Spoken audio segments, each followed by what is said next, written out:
Hey everyone. Tonight, we're not heading anywhere peaceful, and we're definitely not drifting off to somewhere cozy. No, tonight, we're walking straight into the heart of ancient Rome. Picture it: cramped, filthy streets, refuse rotting in every corner, smoke clinging to the air like a wet blanket, babies crying, vendors shouting, the whole city alive with noise and grime. But you're not just visiting. You're being born into this chaos, right here, right now. Your odds? Honestly, not great. Survival isn't guaranteed, not even close. Before we sink too deep into this, take a moment to like the video and subscribe, only if you really enjoy what I do here. Leave a comment and tell me where you're watching from and what time it is for you right now. Okay, lights down. Maybe a fan on for that soft background hum. Let's ease in. You don't remember being born, but let's imagine it anyway. You're somewhere between shrieking and silent as your mother, soaked in sweat and fear, struggles to push you into a world that isn't ready to welcome you. Somewhere nearby, your father waits, smoking, pacing, maybe whispering a prayer to a household god, one of those squat little statues holding bread or grapes. Truthfully, he's more worried about your mother than you. The midwife is old.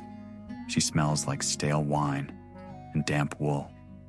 She works with bare hands because that's all anyone has.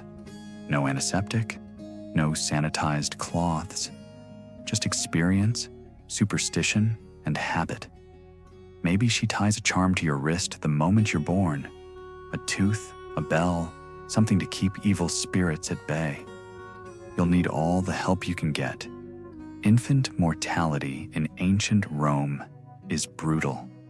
Modern scholars guess somewhere between a third to half of all babies die before they reach 5 years old. The midwife might pinch you to see if you scream. If you don't, she shrugs. If you do, she rubs you down with oil and salt and passes you off.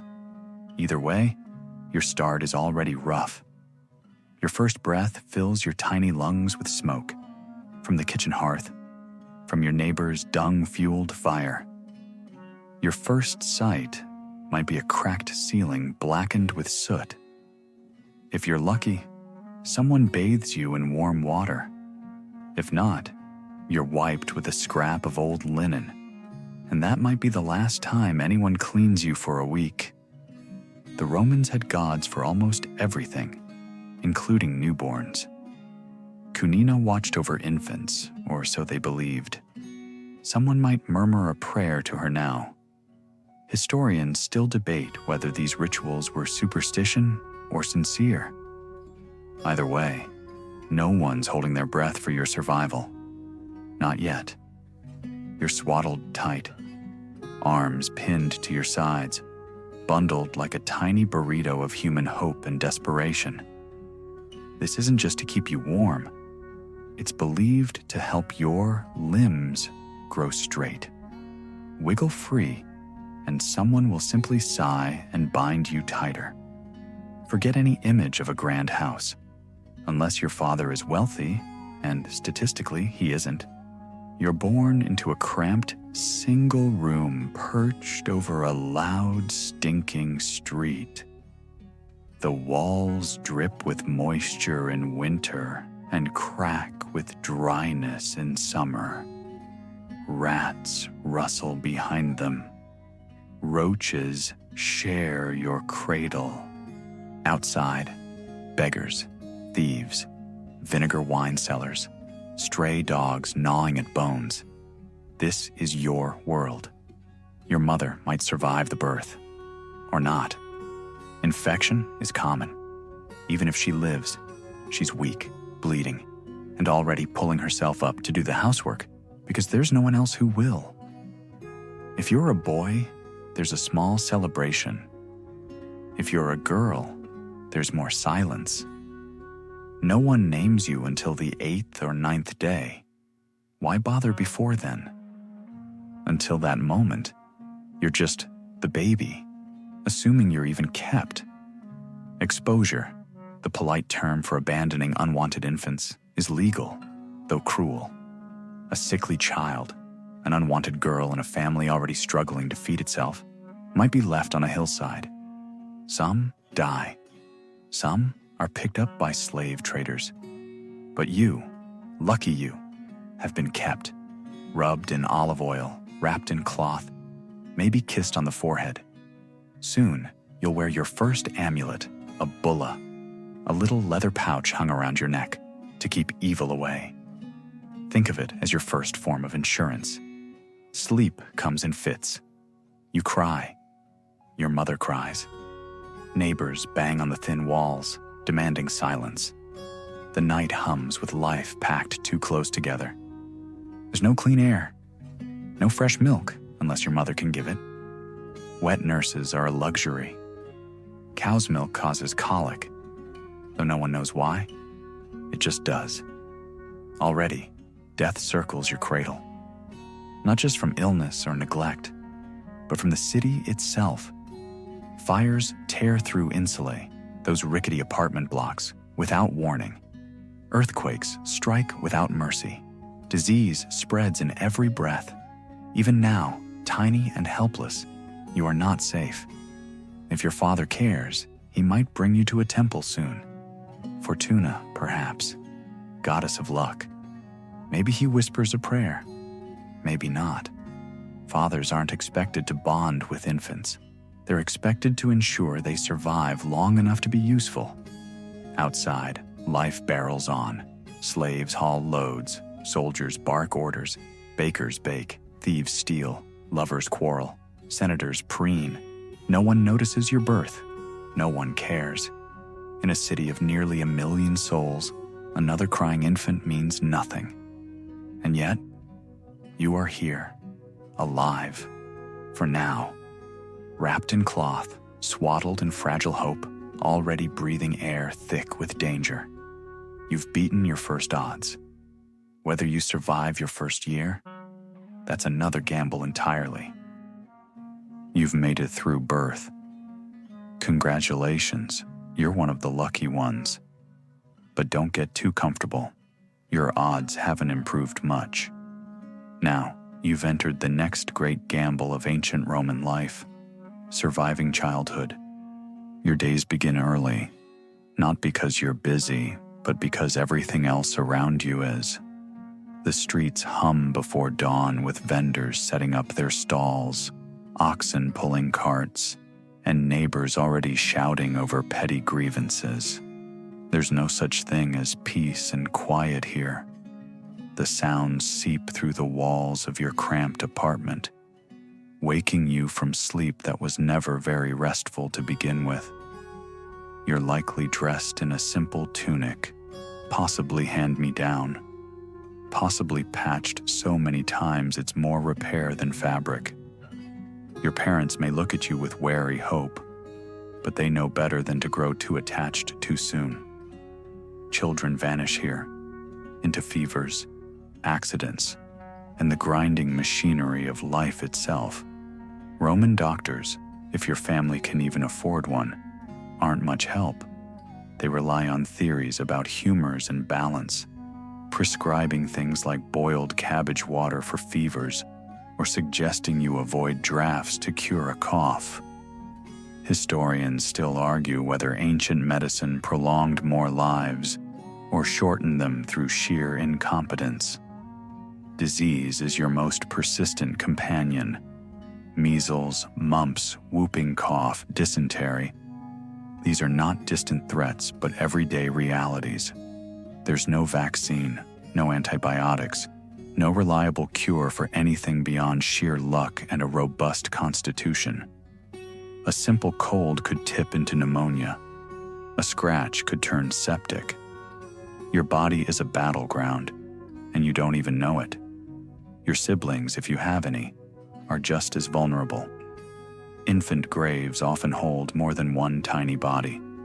Siblings buried together because death rarely strikes only once in a household. Yet Rome is not sentimental. Life moves forward. Grief is private. Public mourning for children under a certain age is discouraged. You're considered replaceable until you've proven otherwise. You play in the streets because there's nowhere else to go. Dirt courtyards, crowded alleyways, and filthy public squares become your playground. You might chase a hoop with a stick or wrestle with other half-naked children in the dust. Toys, if you're lucky, are crude clay figurines or wooden dolls. More often, play is improvisation. Pebbles, sticks, bones. Danger lurks in every corner. Open sewers line the roads, overflowing after rain. Fires spark from neglected hearths. Animals roam unchecked. Stray dogs with snapping teeth. Rats fat from garbage.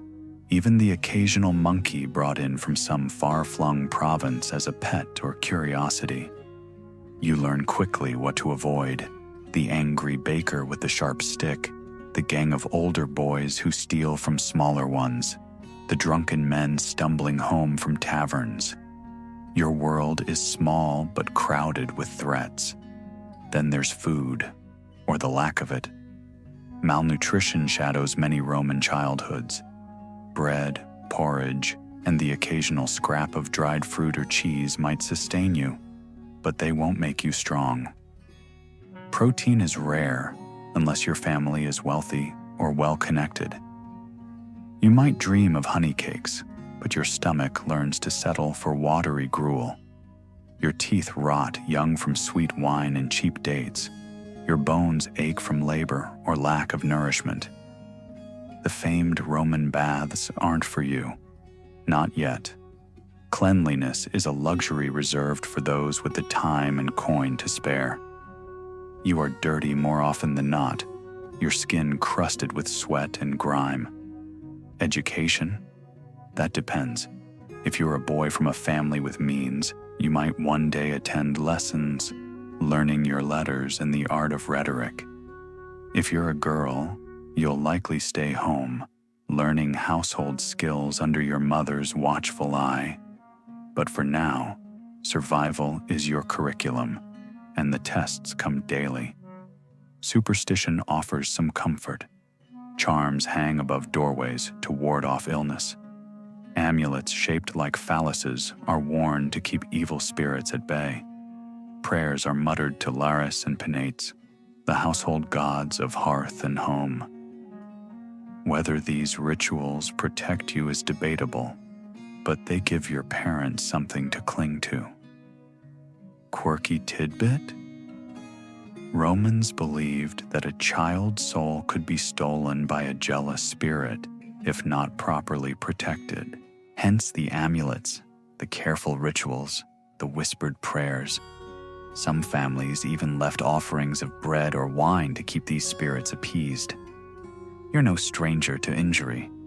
Scraped knees, bruises, burns from open fires. These are rites of passage. Medical care is rudimentary at best. A poultice of herbs, a smear of honey, perhaps a chant repeated 3 times. You either heal or you don't. And then there's the accidents. Falling from balconies, being trampled by a horse, drowning in an uncovered cistern. These aren't freak events. They're common enough to be mundane. Urban Rome is not child-proofed. Danger is part of the architecture. If you're particularly unlucky, you might be sold. Slavery claims children as readily as adults. Orphaned? Abandoned? Too poor to feed? A neighbor might sell you to clear a debt. You could end up far from home, working in a kitchen, a brothel, a field. Childhood doesn't guarantee innocence or protection here. Your milestones are marked not by birthdays. Those are rarely celebrated for children, but by survival. Teeth cutting through gums without infection. Walking without falling into a fire pit. Speaking your first words before disease steals your breath. By the time you reach 5, if you reach 5, the adults breathe easier. You've survived the most dangerous years. Statistically speaking, your chances improve slightly. But don't get ahead of yourself. Rome is still watching, still waiting. The city takes as easily as it gives. For now, you play, you scrape by, you try to stay out of trouble. Your body grows slowly, your spirit cautiously. Childhood here is brief, brutal, and rarely innocent. You're alive. You've beaten the odds of infancy. You've dodged disease, accidents, and the ever-present threat of abandonment. Now you're old enough to eat solid food, if you can call what's available in ancient Rome food. Let's start with breakfast. You're not waking up to the scent of bacon and eggs. Instead, it's more likely a hunk of stale bread dunked in watered-down wine. Maybe some olives if you're lucky. Maybe a smear of something vaguely resembling cheese. Hunger is a companion here, not a temporary discomfort. You learn to ignore it. Roman diets vary wildly based on status. The wealthy feast on exotic imports, oysters, flamingo tongues, honeyed dormice. You chew through pulse, a kind of lumpy porridge made from spelt. It's bland, often burnt, and occasionally contains bits of gravel from careless milling.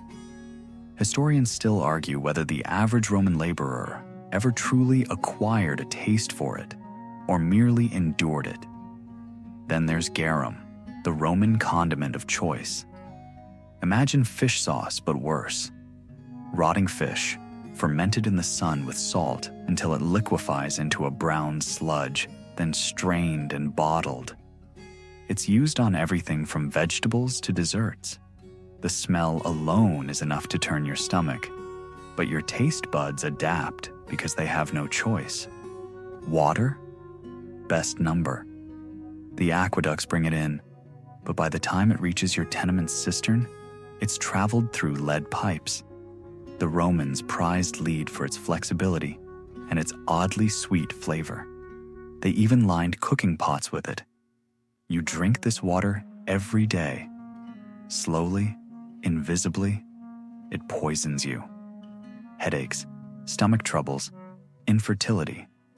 Scholars debate how much of Rome's decline can be blamed on its plumbing. Street food offers little improvement. Vendors hawk sausages of questionable origin, fried chickpea patties, and pastries filled with anything from dates to something less identifiable. Hygiene isn't a priority. Rats are frequent customers. Flies come free with every meal. You eat standing up, likely with your hands, and you try not to think too hard about what's in your mouth.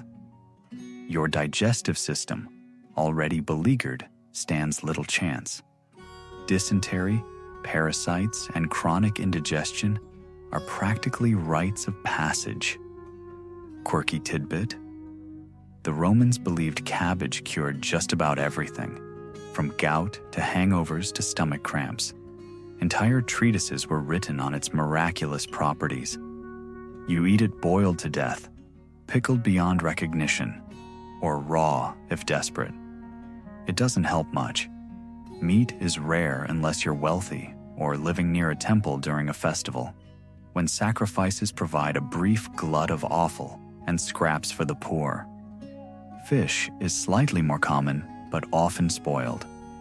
Salted heavily, dried beyond all recognition, or rotting slowly on a wooden slab. Your options aren't exactly appetizing. Vegetables exist, but aren't romanticized. Lentils, leeks, onions, and turnips make regular appearances, boiled into mush and served with yesterday's bread. Fruit is seasonal, unreliable, and often covered in grime. You eat what you can when you can. Illness tied to food is rampant. There's no refrigeration, no concept of food safety beyond, does it still smell alive? Even grain is suspect, prone to mold or infestation. You learn to pick out the weevils and eat around the rot, Bread laced with ergot, a fungus with hallucinogenic properties, might explain why some days feel stranger than others. Feasts are for the rich. You've seen them. Reclined diners attended by slaves, consuming course after course in rooms decked with mosaics and marble. Exotic fruits, wines from distant provinces, honey drizzled over everything. But for you, a crust of bread, a cup of sour wine, and a prayer you'll find something more tomorrow. Nutrition isn't understood here the way it is now. The humors must be balanced: wet, dry, hot, cold. Doctors prescribe diets based on astrology as much as anatomy. If you're ill, you might be fed broth until you waste away. If you're well, you eat until the food runs out. Malnutrition is common. Stunted growth, brittle bones, rotting teeth, signs of a life fed but not nourished. And yet, meals are social. You gather with family, neighbors, anyone nearby. Food is shared, stories are swapped, deals are struck. Children sneak extra bites. Elders grumble about the quality of the bread. Even in hunger, there's a kind of community comfort. Remember the lead pipes? They're not the only hazard. Wine is often adulterated with sapa, a syrup made by boiling down grape juice in lead-lined pots. It sweetens the drink, but doses it with more poison. Even the elite aren't spared. Lead seeps into everything: water, food, cosmetics. The empire is literally eating itself from within. Your stomach churns, your head aches, but you're used to it. This is normal. This is survival. You don't expect to feel good. You expect to feel fed. That's enough. At night, you might dream of plenty: a basket of figs, a honey cake, a roasted bird just for you. Dreams are safer than reality. You wake to the same crust of bread, the same brackish water, the same gnawing hunger waiting to begin again. You chew slowly. You swallow carefully. You keep moving. Because here, in Rome, food isn't pleasure. It's endurance. You're old enough now to do more than play in filth and dodge disease. Childhood in ancient Rome doesn't stretch long. It's not a period to be cherished, but a hurdle to be cleared. If you're still breathing after those fragile early years, congratulations. The next phase is about labor. Whether you're rich or poor, free or enslaved, the Roman world expects you to work hard. No one asks what you want to be when you grow up. That's not how Rome works. Your path was set the day you were born, into your family's status, into your father's trade, into your mother's obligations. Your body is valued not for its potential, but for its immediate utility. If your hands can grip, if your legs can stand, then you're ready to serve. Childhood ends the moment your labor can be exploited. Perhaps your family scrapes by with a tiny shop, pottery, weaving, milling.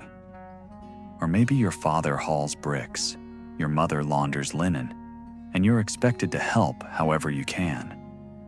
Tasks begin early: fetching water from the public fountain, running errands through clogged streets, sweeping workshops where men curse and tools clang. If you're especially unlucky, you've been born into slavery. Then your path isn't just hard, it's brutal. Work in Rome isn't designed to fulfill you. It's designed to extract everything you have until there's nothing left. Whether you toil under a sun that sears your skin or beside a fire that cracks it, your role is to keep moving, keep lifting, keep producing until your body gives out. The tasks vary by status, by age, by luck, but they all wear you down. If you're apprenticed to a craftsman, don't imagine yourself learning at a master's elbow in a quaint studio. Apprenticeship means sweeping floors, fetching materials, enduring endless insults. It means sleeping on sacks of wool in a corner, waking before dawn to stoke fires, falling asleep long after tools are cleaned. Years of this grind may grant you a trade, or it may break you first. If you're born poor, physical labor is your lot. You haul amphorae of wine through slippery streets, carry bricks for builders, push carts groaning with goods. You labor in fields under overseers' whips, harvest olives until your hands blister, crush grapes with feet raw from stone presses. The hours stretch from dawn's first light to twilight's last. No one clocks your effort. No one rewards it. You collapse each night so weary you forget to dream. Work is dangerous. Builders fall from rickety scaffolds. Smiths burn themselves on molten bronze. Bakers suffocate beside roaring ovens. Every trade carves its price into your flesh. Your back aches before you're 20. Your knees grind with every step. Your hands stiffen around tools even in sleep. Injuries don't earn compassion. They earn replacement. If you're a woman, labor doesn't stop at household chores. You spin wool until your fingers cramp, weave cloth until your sight blurs, knead bread until your arms tremble. You haul water, scrub floors, clean chamber pots. If you're a slave, you do all this and more, caring for children not your own, serving meals you won't taste, tending to masters who measure your worth in bruises and silence. Children work alongside adults because no one questions it. Small hands fit into narrow spaces. Light bodies carry what others cannot. You run errands, scrub thresholds, chase chickens, gather firewood. Your play is brief, your breaks rarer still. You learn early that laziness invites punishment and fatigue earns only expectation. Your food reflects your toil. Bread, tough as leather. Onions, sharp enough to burn your throat. Water tasting faintly of stone and lead. If you're lucky, a scrap of cheese, a handful of figs, a drizzle of oil. Meals sustain you just enough to keep working. Hunger is a constant background hum. And then there are the slaves. Perhaps you pass them in chains, hauling stones from distant quarries, sweating beneath the lash in fields outside the city. Or perhaps you are one. If so, your labor isn't merely exhausting, it's endless. A good day means survival. A bad day means punishment so severe you pray not to see another sunrise. Rome doesn't disguise its cruelty, it codifies it in law. Historians still argue whether slaves or the urban poor had it worse. Both lives blur in suffering, in labor without relief, in futures that narrow with each passing year. You know better than to hope for fairness. Fairness isn't part of Rome's design. Quirky tidbit? Romans believed sweat had curative properties. In the baths, they'd scrape it from athletes and laborers alike, bottling it as medicine for everything from warts to wrinkles.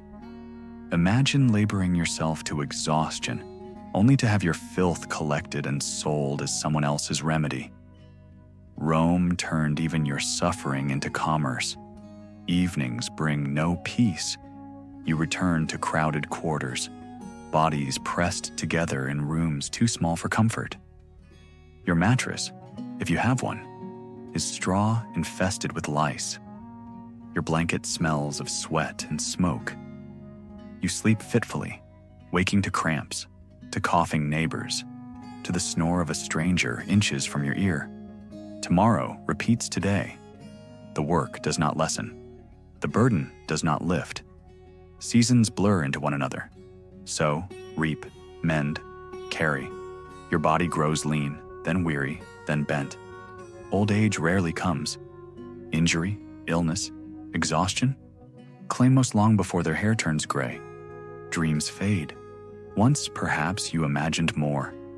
A shop of your own, a farm without debt, a home with space to breathe. Now survival is enough.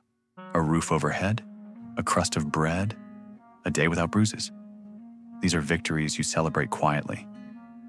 You find small joys where you can.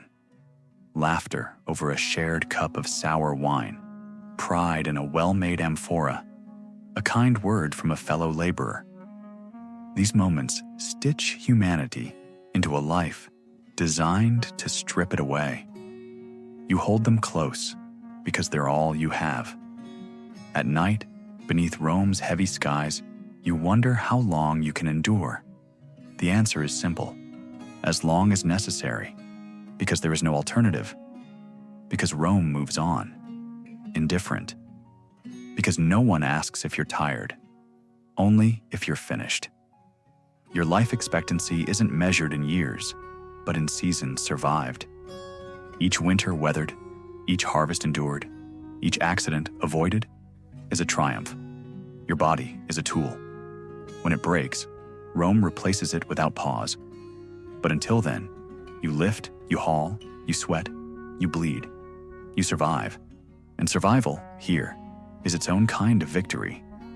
After a day of hauling, lifting, grinding, or serving, your body aches in places you didn't even know existed.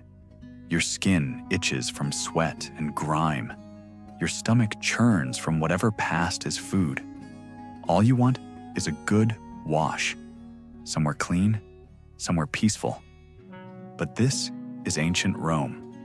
Good luck with that.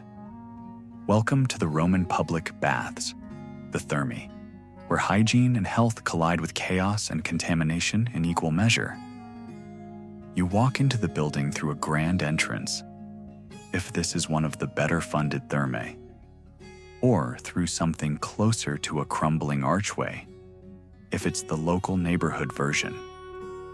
Either way, you pay a small fee unless you're lucky enough to visit during the free hours sponsored by a wealthy benefactor trying to curry favor with the public or the gods. Inside, the noise hits first. Conversations bounce off marble walls, mingling with the slap of water, the scrape of sandals, the occasional burst of laughter or argument. Steam curls lazily through the air, thickening the scent of oil, sweat, urine, and mildew. You strip down. No one cares about privacy here. Men and women have separate hours or separate spaces, but modesty is left at the door with your tunic.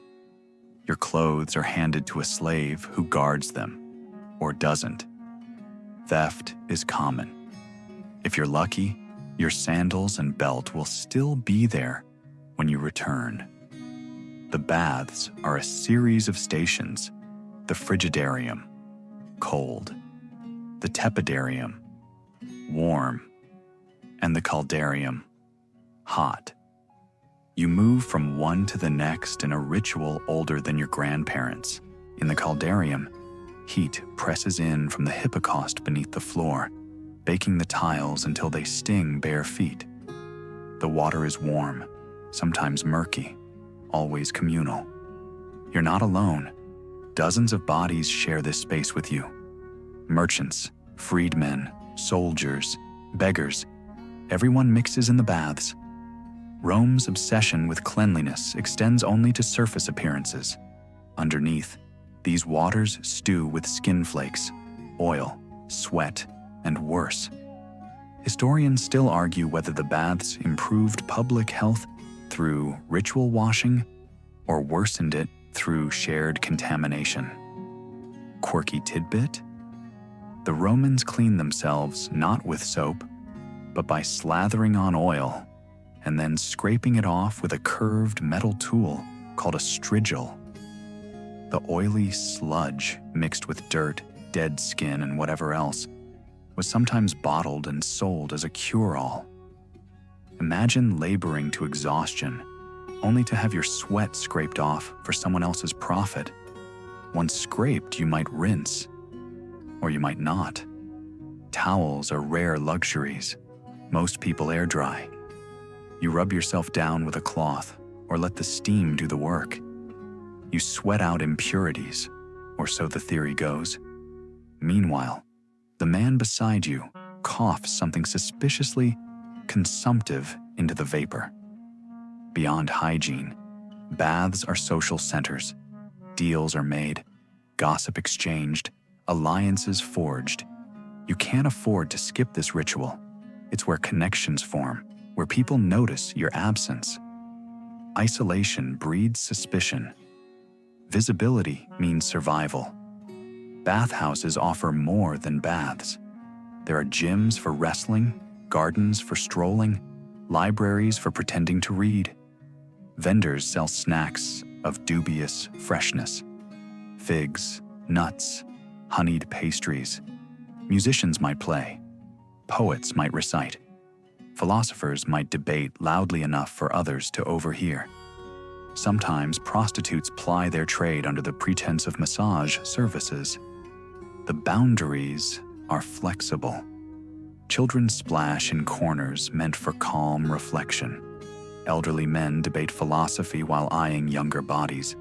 Slaves fetch towels, oil, and wine, their faces blank with exhaustion. Wealth buys better service, but everyone shares the same water eventually. Health benefits? Questionable. The baths soothe aching muscles, sure, but they also spread lice, skin infections, and intestinal parasites. Communal sponges on sticks serve as toilet paper in public latrines attached to the baths. These are rinsed, not replaced between uses. You'd rather not think about where that sponge was before it touched the water.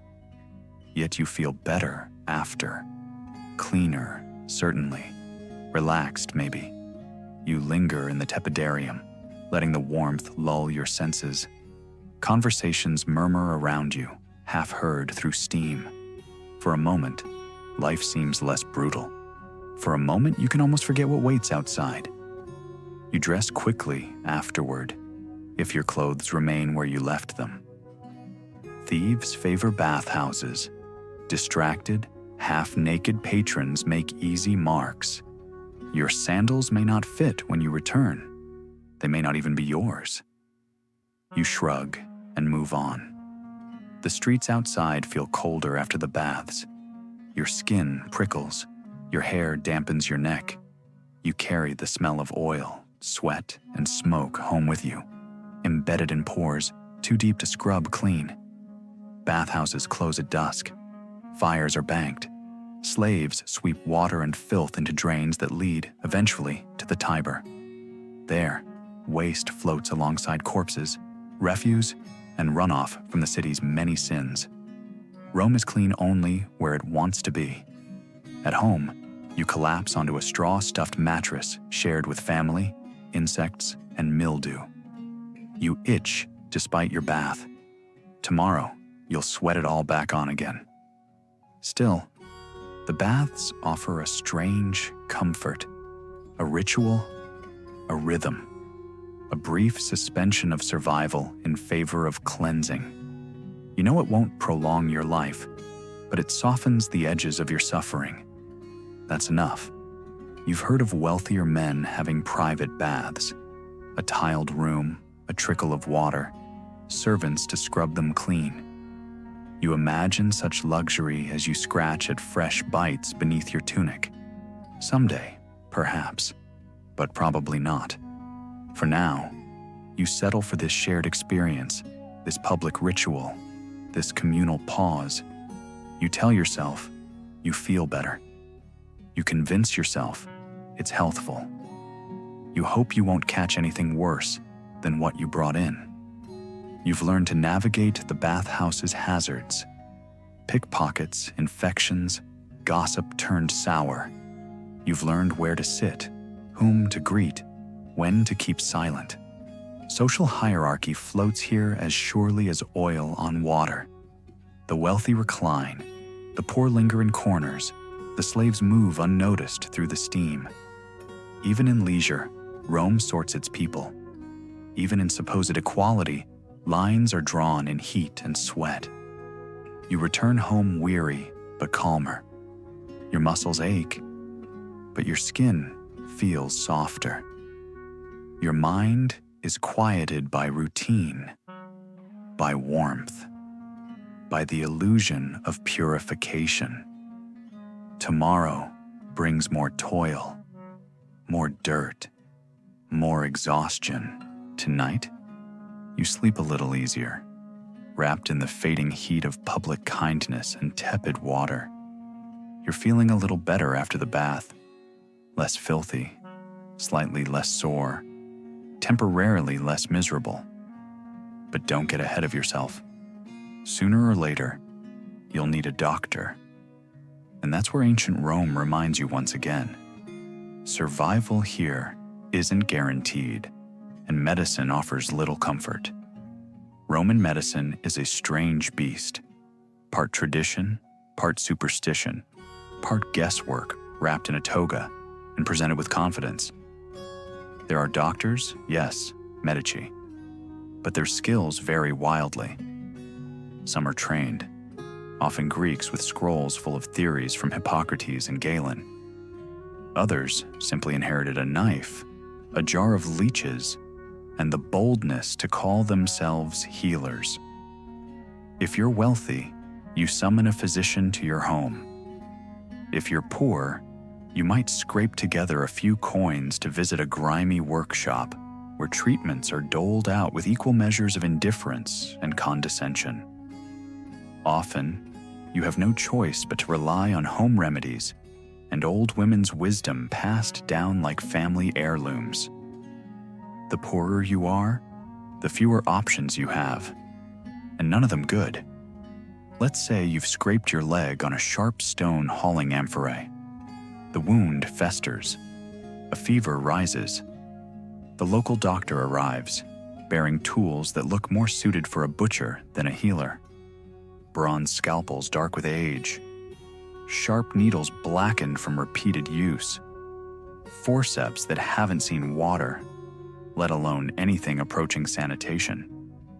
An assistant, probably a slave, heats them over a brazier while the doctor diagnoses your humors as out of balance.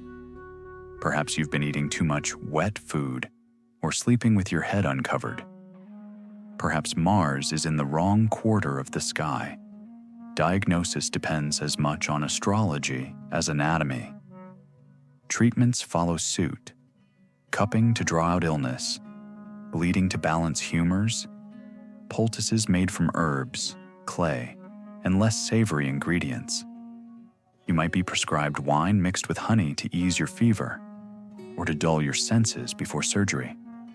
Leeches are fashionable, though their use depends on the doctor's preferences and the phase of the moon. For swelling, a poultice of mashed figs. For fever, a charm tied around your neck. For a cough, burnt wool mixed with vinegar. Quirky tidbit? Romans believed wrapping yourself in the skin of a freshly slaughtered animal could restore your vitality. Unsurprisingly, it didn't. Surgery exists, but it's feared. There's no anesthesia beyond wine or poppy sap, and neither blocks pain so much as blurs your awareness of it. Surgeons work fast, without concern for comfort or bedside manner. They cut, saw, stitch with horsehair, smear honey on wounds in the hopes it might stave off infection. Amputations happen. Survival is rare. Recovery is brutal. Historians still argue whether Roman surgery advanced medical science or simply refined human suffering. Toothache? Forget gentle extraction. A burly man with a pair of tongs might yank the offending molar after a gulp of strong wine. If your jaw fractures in the process, well, fewer teeth to worry about later. Bleeding afterward is expected, sometimes fatal. Women face unique hazards. Pregnancy is a gamble. Midwives, some experienced, some simply older than everyone else, handle births with skill born of necessity, not formal education. Complications claim lives regularly. Breech births, hemorrhage, infection. Childbed fever is common. Death is common. Survival is rare enough to warrant public thanks to Juno Lucina. Mental health? It isn't recognized. Melancholy, hysteria, visions, they're signs of divine punishment, weakness, or madness. Treatments include isolation, beatings, exorcisms. Occasionally, music therapy, flutes to soothe, drums to drive out demons. More often, people suffer in silence, slipping away from reality, unnoticed until it's too late. Pharmacology is primitive at best. Remedies come from Dioscorides materia medica, plants, minerals, animal parts, crushed emeralds for stomach pain, wolf liver for coughs, pigeon droppings for ulcers. Doses aren't measured, they're guessed. Side effects include continued suffering and death. Superstition fills the gaps where medicine fails. Amulets against fever, charms against headaches, prayers to Aesculapius, God of healing, are common. Sacred chickens are consulted for omens. Priests offer purification rituals to cleanse the soul when the body cannot be saved. Faith provides comfort where science falls silent. Cleanliness helps, a little. Bathhouses scrape grime away. Oil cleanses where soap does not. Wounds washed with wine fare better than those left to fester. Yet without knowledge of germs, hygiene is a half measure at best. Contagion spreads unseen. Epidemics begin in whispers and end in mass graves. Your odds? Not good. If you recover, it's credited to the gods, not the doctor. If you don't, Rome moves fast.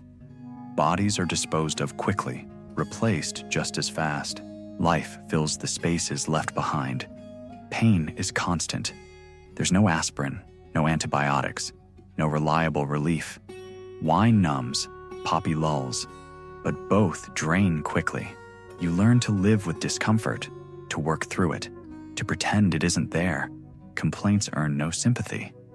Everyone suffers. Medical texts survive from this time, filled with contradictions. One doctor swears by hot compresses. Another insists on cold. Some recommend abstaining from sex to preserve strength. Others prescribe it as a cure for lethargy. The only consistent advice? Avoid angering your physician. They hold the knife. Still, there are glimmers of progress. Broken bones, if set properly, heal straighter. Cuts, if stitched neatly, scar less. Cataract surgery, brutal but effective, restores sight to some. But these are rare successes amidst countless failures. For every life saved, many more are lost. You know the risks. You endure the treatments. You pray to recover. If you do, you return to labor, weaker but wiser. If not, your family lights incense, offers coins to the gods, and moves on. No one has time to linger over loss. Rome demands the living keep pace. You carry scars as badges of survival, marks left by knives, by boils, by burns. They tell your story when your words fail. They remind you how fragile flesh is, how temporary strength. Yet still you rise, still you walk, still you work. Because Rome moves on, and so must you. Hope flickers quietly. Perhaps the next illness will pass you by. Perhaps the gods will favor you. Perhaps your children will know gentler remedies, cleaner tools, softer hands. Or perhaps not. For now, you endure. For now, you survive. That is enough. You've survived the hazards of food, filth, work, and medicine. You've endured public baths that cured nothing, treatments that hurt more than healed, and labor that's already aging your bones before 30. Yet there's another enemy always waiting, one you can neither outrun nor outwork. Plague. Plagues in ancient Rome don't arrive with grand announcements. They seep in quietly, through ports, caravans, soldiers returning from distant wars. A cough here, a fever there, and then suddenly half your street is emptying into funeral pyres. The word epidemic isn't part of your vocabulary, but you understand fear when neighbors stop answering doors and priests walk the streets muttering prayers with faces tight as drumheads. You've heard the stories before. You've seen them unfold in slow horror. A child grows pale and feverish, then silent. A husband grows hot to the touch, then cold forever. The market grows quieter, the streets emptier. The baker's wife stops opening her shutters. No one asks questions. Everyone already knows the answers. Historians still argue whether typhus, smallpox, measles, or malaria killed more Romans. Records blur fact with superstition. Reports of divine punishment with observations of symptoms. What's certain is that outbreaks come in waves, each more devastating than the last. Quirky tidbit? Romans believed plagues were caused by bad air, miasma, so they burned herbs, sulfur, and even hair in hopes of cleansing the atmosphere. The irony, of course, is that all this smoke only thickened the choking fog over the city's cramped streets. The Antonine Plague, brought home by soldiers from the east, killed hundreds of thousands over several years. Symptoms included fever, diarrhea, pustules that blackened and scabbed. Some recovered, many did not. Entire families vanished. Temples overflowed with offerings. Doctors fled, priests despaired, emperors consulted omens. Daily life shrank to survival. You avoid strangers. Wash obsessively. Tie herbs around your neck for protection. It doesn't help. Disease slips beneath doors, hides in shared bread, lingers in communal fountains. Rich or poor, citizen or slave, no one is immune. The gods aren't listening. The priests grow hoarse. The healers grow scarce. Markets empty. Bathhouses close. Theaters fall silent. Funerals become rushed affairs. No long processions. No tearful eulogies. Corpses stack faster than pyres can burn them. The smell hangs over Rome like a fog you cannot walk out of. Even when plague isn't raging, lesser diseases never sleep. Malaria thrives in the marshes surrounding the city, breeding in stagnant waters, ignored by engineers, focused on aqueducts and amphitheaters. You feel it first as chills, then fever, then sweat so violent you ruin the only tunic you own. It returns in cycles, weakening you over years until your body simply gives up. Smallpox leaves survivors marked, scarred faces, blinded eyes. Typhus robs the mind before it kills the body. Fever dreams turning neighbors into enemies, shadows into threats. Childhood illnesses, measles, mumps, take more lives than warfare. The concept of herd immunity isn't understood, but instinctively, people avoid the sick when they can. Not always soon enough. Rome's infrastructure doesn't help. Crammed tenements breed infection. Water supplies cross paths with sewage. Public latrines share sponges, not soap. Doctors work without gloves, without knowledge of bacteria, without hope of sterilization. Wounds fester. Lungs fill. Fever burns. When outbreaks come, officials post notices. Fires are lit in streets. Religious festivals multiply, offerings stacked before statues of Apollo Medicus or Asclepius. Animals are sacrificed, prayers intoned, chants repeated.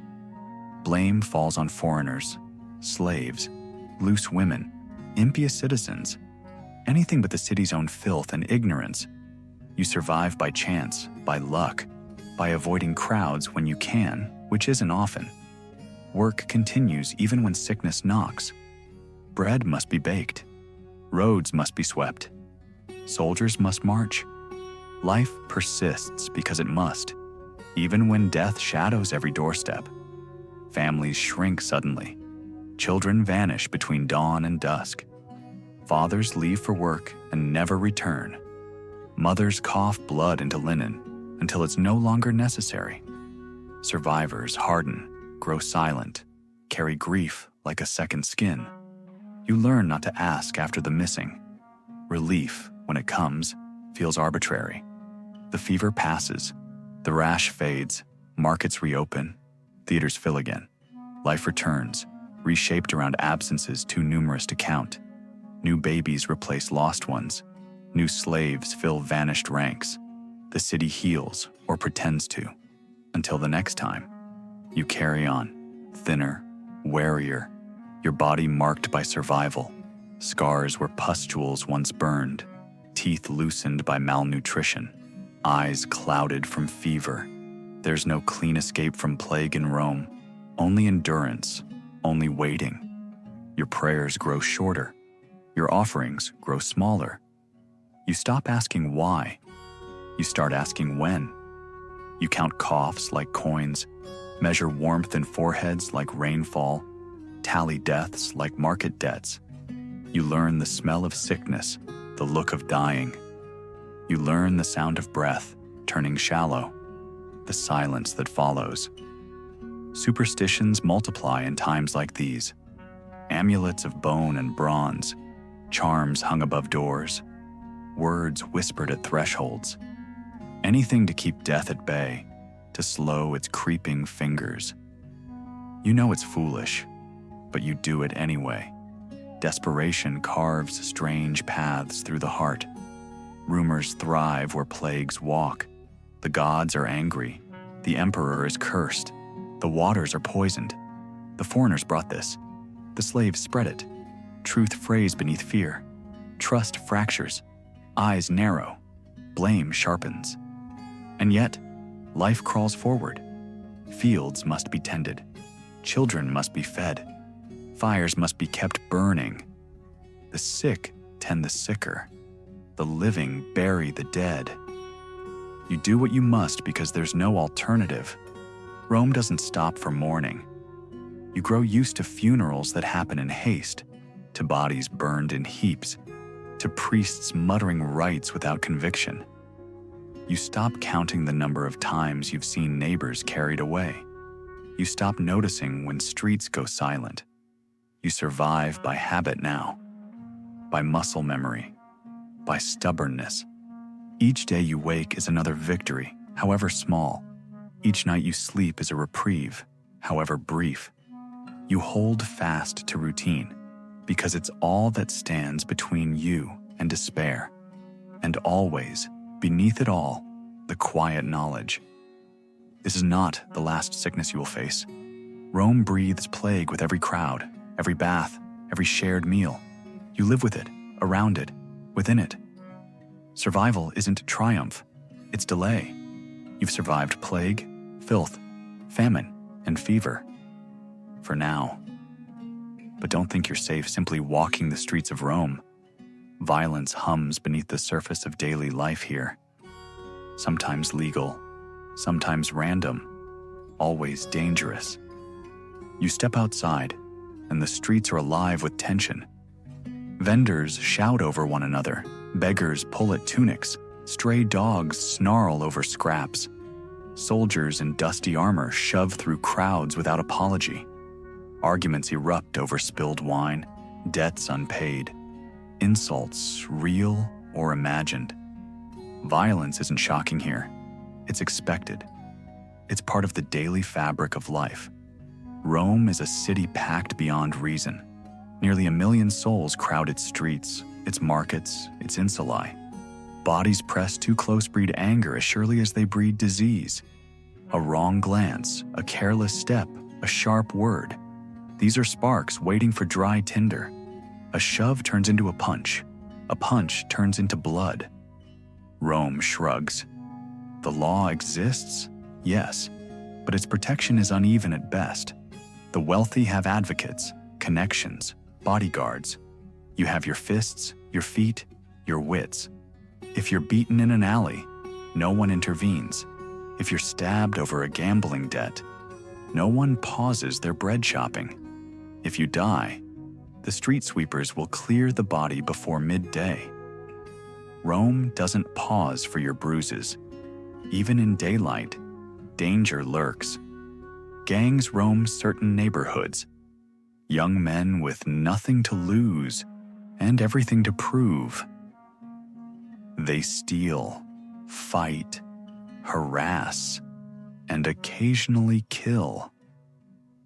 Authorities turn a blind eye unless the trouble reaches the wrong doorstep. Historians still argue whether urban violence was worse under Nero or later emperors, but no era was truly peaceful. At night, the streets empty, except for the desperate and the dangerous. Oil lamps flicker weakly against the dark, casting more shadow than light. Footsteps echo too loudly. Knives flash beneath cloaks. You walk quickly, head down, avoiding eye contact, avoiding notice. Fear hangs in the air like the smell of piss and smoke. Quirky tidbit: Roman citizens sometimes carried tessera hospitalis, small tokens exchanged between households promising hospitality or protection. In theory, they could smooth over disputes. In practice, a token won't save you from a mugger with a club. The law is enforced by lictors and urban cohorts, Rome's version of police. They carry fasces, bundles of rods, sometimes with an axe, symbols of their authority to beat or execute. Justice is swift, brutal, and public. Flogging, branding, mutilation. Punishments are as much spectacle as deterrent, but these enforcers patrol for the powerful, not for you. If you're a nobody, your protection ends where your coin does. Gladiator games offer violence as entertainment. The Colosseum fills with cheers as men kill one another for sport, as animals rip prisoners apart for spectacle. Blood is currency here, traded for civic favor, distraction, relief. You watch, you cheer, you accept. Life is cheap. Death is cheaper. Domestic violence is common, barely remarked upon. A husband owns his wife's body as surely as his slaves. A father's authority over children extends to beatings, exile, even death. Neighbors hear screams and turn away. Intervention is rare, sympathy rarer. Rome respects hierarchy more than humanity. Public executions draw crowds, crucifixions, beheadings, being torn apart by beasts. Children watch, vendors sell snacks. Morality plays out in blood on sand. You grow numb to it, or you don't survive here. Drunken brawls spill from taverns. Arguments escalate with terrifying speed. A broken amphora becomes a weapon. A shove becomes a stabbing. Medical care is crude. Wounds fester. A fight over dice or debt ends in a funeral, quickly arranged, sparsely attended. Women face unique dangers. Harassment is routine. Assault, common. Their legal protections hinge on class, family connections, the willingness of male relatives to avenge dishonor. Alone, they are prey. In numbers, targets. Safety is negotiated, not guaranteed. You learn quickly when to disappear. Children aren't spared. Kidnappings happen. Slaves stolen, ransoms demanded, or worse. Missing children become another whispered cautionary tale, another lost face among the masses. The city devours its young as readily as its old. Yet violence isn't always random. It's woven into the fabric of Rome's governance. Revolts are crushed mercilessly. Dissidents disappear. Soldiers suppress riots with shields and swords. Executions maintain order more reliably than laws. Fear keeps the streets quieter than justice ever could. Still, life pulses forward. Festivals blur lines between revelry and riot. Saturnalia turns slaves into mock masters, masters into willing fools. Boundaries loosen, rules slip. What's harmless one day becomes fatal the next. Drunken mobs overturn stalls, set fires, brawl in alleys. The city repairs itself in the morning without comment. You learn to read the signs, the way a man stands, the set of his jaw, the shift in a crowd's mood. You avoid eye contact, step aside, keep your mouth shut. Survival isn't about bravery, it's about caution. Rome rewards the ruthless, punishes the reckless, ignores the careful. You grow used to bruises, to threats muttered under breath, to the occasional shove or slap. It's background noise, like the bray of donkeys or the clang of hammers. Violence isn't exceptional here. It's ordinary, expected, part of the price you pay for waking up in Rome. Even within households, power bleeds into violence. Masters punish slaves with whips, chains, starvation. Fathers punish sons with exile, beatings, shame. Wealth buys immunity from consequences. Poverty buys nothing but suffering. You accept this as the natural order. Complaining changes nothing. And yet, amid the violence, people live. Children laugh, couples court, neighbors share bread. Life grows in cracks between cruelties. You learn to hold on to these moments tightly, fiercely. A smile, a shared meal, a kind word. They become shields against the world's sharp edges. Rome survives because its people do. Despite bruises, despite fear, despite blood on the stones, life stubbornly continues. You walk carefully. You speak softly. You watch everything. And at the end of the day, you thank the gods for another breath, another heartbeat, another chance to see morning light filter through the grime and dust. In Rome, violence is inevitable. Your survival is not. If you were born a woman in ancient Rome, your chances of survival weren't just tied to plague, bad food, or violent streets. They were tied to your body, how it aged, how it bled, how it bore children, or failed to. Your life, from the start, is shorter, harder, and more dangerous than a man's. From girlhood, you're prepared for roles that revolve around fertility, family, and silence. You belong first to your father, then to your husband. Your worth is measured in your womb, not your words. Puberty arrives early. Malnutrition might stunt you, but nature presses forward. Bleeding begins. You're taught it's a burden, a sign of sin, a curse, a necessity. There's no sanitary products, no privacy, no understanding beyond folklore. Cloth rags are reused, washed poorly. Discomfort is your constant companion. Marriage comes next, often before your body or mind feels ready. 14 is common. 12 isn't unheard of. Your husband is likely older, possibly much older. He doesn't love you. Love isn't required. Your duty is to bear him sons. Daughters are considered a misfortune, an extra mouth with no inheritance. Pregnancy is terrifying. There's no prenatal care, no ultrasounds, no understanding of what grows inside you beyond guesswork and superstition. Midwives handle births with experience, not science. They know how to turn a breech baby by force. They know how to cut, if they must, with crude tools and shaking hands. Quirky tidbit? Some Romans believed a mother's mood could shape the fetus. Laugh too much, your child might turn out foolish. Cry too often, and they might be weak. Superstition governs medicine when medicine fails. Childbirth is often lethal.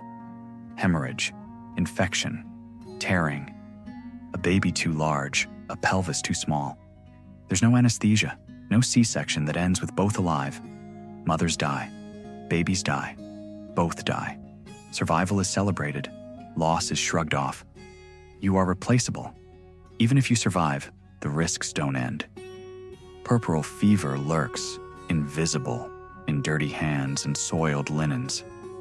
breast infections swell and burst. Your body never truly recovers.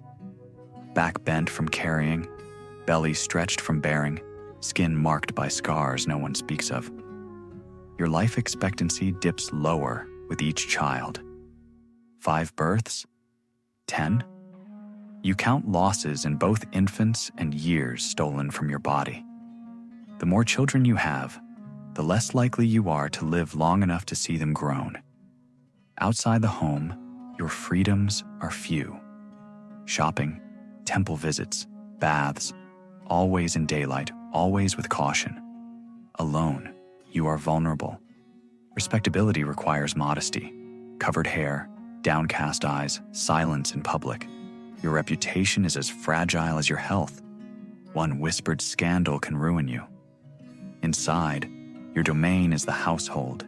Spinning, weaving, child-rearing, managing slaves if your family owns any. Your world shrinks to rooms and routines. Food prepared, cloth mended, children soothed, husband pleased. Leisure is rare. Education rarer still, unless you are wealthy and unusually fortunate. Even wealth cannot shield you from biology. Noble women die in childbirth as readily as slaves. Rich women might have physicians, but the outcomes differ little. Your jewelry may gleam brighter, your sheets may be cleaner, but your blood runs just as red. Religious duties offer some escape. Festivals, rituals, prayers to Juno Lucina for safe births, to Venus for beauty, to Vesta for hearth and home. These rites give you moments of purpose beyond motherhood, even as they reinforce your prescribed role. Widowhood is double-edged. Freedom, yes, but also suspicion, poverty, vulnerability. Remarry or risk destitution. Few women live alone without consequence. Fewer still live happily that way. Love? Perhaps, but rarely the point. Arranged matches bind families, not hearts. Affairs happen discreetly. Reputation dictates who is punished and who is excused. Women bear the burden of shame. Men, the privilege of forgetfulness. Children who survive become your hope and your curse. Sons bring status, but leave. Daughters mirror your fate.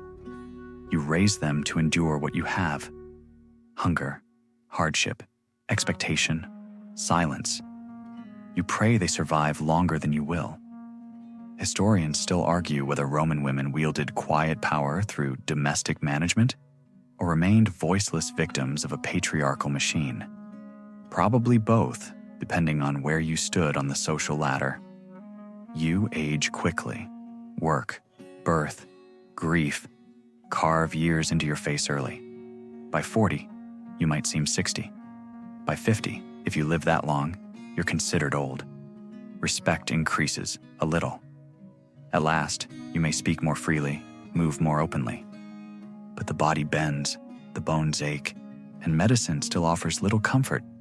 You pass your days in routines, caring, cooking, praying, waiting. Nights come with fears of sickness, of soldiers, of fire, of thieves. Yet you endure, not because life is sweet, but because endurance is all you've ever been taught. If you were born into slavery in ancient Rome, your life was a death sentence in slow motion. Perhaps not today, perhaps not tomorrow, but the end, when it came, would likely be ugly, early, and unnoticed.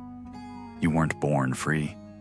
Or perhaps you were, once, captured in war, sold by a desperate family, abandoned as an infant and scooped up by traders.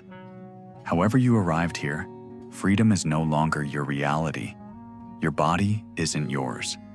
Your labor isn't yours. Your name might not even be yours anymore. You work because that is what you exist to do. What kind of work? That depends on your master's whims. Maybe you serve in a kitchen, blistering your hands on pots, your lungs blackening with smoke. Maybe you tend livestock, chase sheep through rocky fields, sleep beside them on cold earth. Maybe you labor in a mine, hacking at stone until your muscles tremble and your fingernails peel away. The mines are the worst. No one comes out of them alive, only through them. Or perhaps you serve indoors, a house slave. Easier, they say, but not really. Indoors brings other dangers: a mistress's jealousy, a master's wandering eye, a child's cruelty disguised as play. You keep your head down, your voice low, your opinions non-existent, your property branded, sometimes literally. Your flesh might bear the mark of your owner, a name, a number, a reminder that even your skin isn't yours to claim. Run away, and if you're caught, the punishments escalate: shackles, whippings, mutilation. Some are forced to wear metal collars engraved with orders to return them if found. Imagine sleeping with iron biting your throat. Quirky tidbit: Romans had a goddess of freedom, Libertas. Her statues overlooked slaves daily, a silent mockery of what they would never reach. Some slaves managed small mercies, trusted positions, a chance to save coin through extra labor, a path, however narrow, to manumission, freedom, bought or granted. But for everyone who earns release, 100 more die chained. Historians still argue whether Rome's reliance on slavery hastened its decline or merely sustained its empire longer than it deserved. What's clear is this: without slaves, Rome stops. You rise before dawn, work past dusk. Your meals are whatever scraps remain after your betters have eaten. Bread crusts, gruel, a smear of beans, water from a cracked jug. Your sleep is brief, broken by commands, by crying children, by the need to tend fires or fetch water or clean filth no one else will touch. Your health? Irrelevant. You work through fever, through pain, through pregnancy. If you collapse, someone drags you out of sight. If you die, your body is disposed of cheaply. No rites, no prayers, ashes, or a shallow grave. Another takes your place. You have no legal rights, no voice in court, no claim to your children.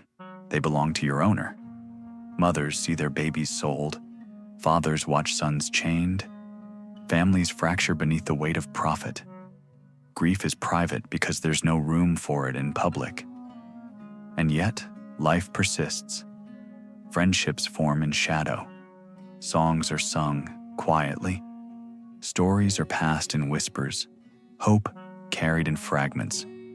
You learn to smile at cruelty, to hide laughter in your sleeve, to survive on scraps of dignity no whip can erase.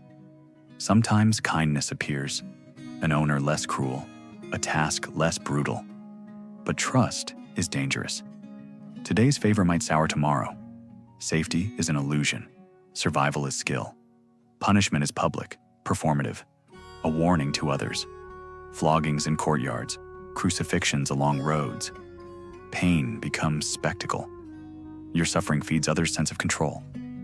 You learn to endure silently because screams change nothing. Still, you dream of escape, of freedom, of a life where your body answers only to you. Some run, few succeed, most are caught. The price of rebellion is higher than death. It's prolonged suffering, displayed for all to see. Yet within this system, humanity clings. A stolen kiss in a shadowed hall, a hand steadying yours at the end of a brutal day. Laughter shared over some absurdity, even chains can't silence. These moments don't free you, but they remind you you're still alive. Freedom, if it comes, is fragile. As a freedman or woman, you remain marked by your past. Your name tells the world who owned you. Your opportunities are limited. Respect is conditional, but it's life, it's choice, it's breath unchained.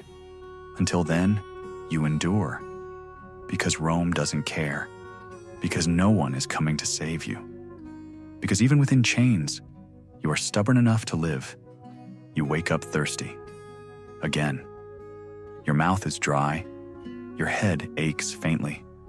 And there's a bitter, metallic taste lingering on your tongue. No, you're not hungover. At least not this time. You're simply a Roman citizen living in a world built on lead. Water arrives via the famous aqueducts. An engineering marvel, yes, but also a slow, invisible poisoner. Rome's plumbing, from pipe to pot, is riddled with lead. Historians still argue whether this infrastructure choice contributed to the empire's slow collapse through mass lead poisoning. But you're too busy trying not to die of thirst to ponder the empire's longevity. You fill your jug from the communal fountain.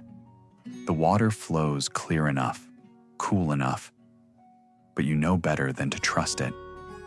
You've seen the pipes pulled from the earth, gray, soft, streaked with corrosion. Lead keeps them pliable, makes them easy to fit. It also leaches into every drop you drink. Quirky tidbit? The Romans called lead plumbum and valued it so highly they used it not just for plumbing, but for makeup, cookware, even sweeteners. Yes, sweeteners. A syrup called sapa, boiled down in lead pots, gives wine its mellow flavor and your bloodstream its daily dose of toxicity. You pour water into a cup, lead-glazed pottery, naturally, and drink. Your stomach churns a little, but you ignore it. Everyone has headaches. Everyone feels sluggish. Everyone's child seems a bit slow to speak, a bit pale, a bit prone to fevers. That's life in Rome. Your cookware, also lead. Pans lined with it, spoons shaped from it. Your cosmetics, if you're wealthy enough to paint your face, contain ceruse, a lead-based foundation that promises pale, flawless skin while eating away at your health. Your wine, sweetened with sapa, carries its own invisible burden. Even the paint on your walls may contain traces of lead, flaking into the air you breathe, the food you prepare, the dust your children play in. There's no escape. Your environment conspires quietly, relentlessly, against your well-being. Symptoms creep in slowly. Fatigue, tremors, digestive troubles, infertility. Memory fades, joints ache. Children develop strangely. Teeth late or crooked, bones fragile. Minds duller than they should be. Scholars debate, priests blame the gods, and doctors prescribe treatments that include, you guessed it, more wine boiled with lead. You work through it. What choice do you have? The symptoms mimic so many other afflictions. Bad air, evil spirits, punishment for sins. Lead doesn't announce itself. It just accumulates, whispering through your veins, softening bones, clouding thoughts. If you're wealthy, you might notice servants sicken faster. They draw water, clean lead pots, wash linens in lead-bathed basins. They breathe deeper of the poison daily. You replace them as needed. Labor is cheap. Life is cheaper. Public fountains, private cisterns, bathhouses, all deliver their steady, tainted flow. The aqueducts themselves, celebrated in stone and sculpture, hide their danger beneath their genius. Rome prides itself on these marvels. They bring water to palaces and brothels alike, filling basins where lead settles unseen. Still, you drink. What else is there? Wells are scarce, often fouled. Rainwater tastes of smoke and city filth. The Tiber flows thick with refuse, human and animal alike. Compared to these, a lead pipe seems benign. You joke with neighbors about the aches in your bones, the fog in your head. Perhaps you blame age, though you're only 30. Perhaps you blame the weather, though Rome's seasons are kind. Rarely do you blame the infrastructure bleeding poison into every aspect of your life. How could you? It's invisible, unspoken, normalized. Children die young, women miscarry, men lose strength, wit, vigor before their time. Yet the baths flow on, the fountains spout, the empire thrives outwardly, even as its people weaken quietly from within. Lead doesn't kill swiftly. It erodes, it saps, it makes survival harder, sharper, shorter. It is the enemy you carry inside, unwittingly invited with every sip, every bite, every breath. And still, you raise your cup, toast the gods, swallow the future one mouthful at a time. You live packed in tight, with neighbors on all sides, stacked atop one another in crumbling insulae, Rome's infamous apartment blocks. If plague and poisoned water don't get you, your living conditions might. Your home is small. One room, maybe two if your family's lucky. Walls sweat in summer and freeze in winter. Ceilings drip from leaky roofs. Cracks spider through plaster patched and repatched by landlords who care only about rent, not safety. You share your space with mice, roaches, and sometimes worse. Privacy is a luxury for the rich. Here, you live on top of one another, hearing everything, seeing too much. The building groans when wind pushes through narrow alleys. Fire is a constant threat. Open flames heat meals, light lamps, warm bathwater. One overturned brazier, one drunken stumble, and your block goes up like tinder. Buckets and prayers won't stop it. Historians still argue whether Rome burned more from carelessness or conspiracy. Either way, it burned often. Quirky tidbit? Augustus implemented a firefighting force, the Vigils, but they were as likely to loot as to help. They'd arrive with axes and hooks, tearing down buildings to create fire breaks while residents screamed from windows above. Your street is loud, filthy, alive at all hours. Vendors push carts of wine, bread, olives through crowds.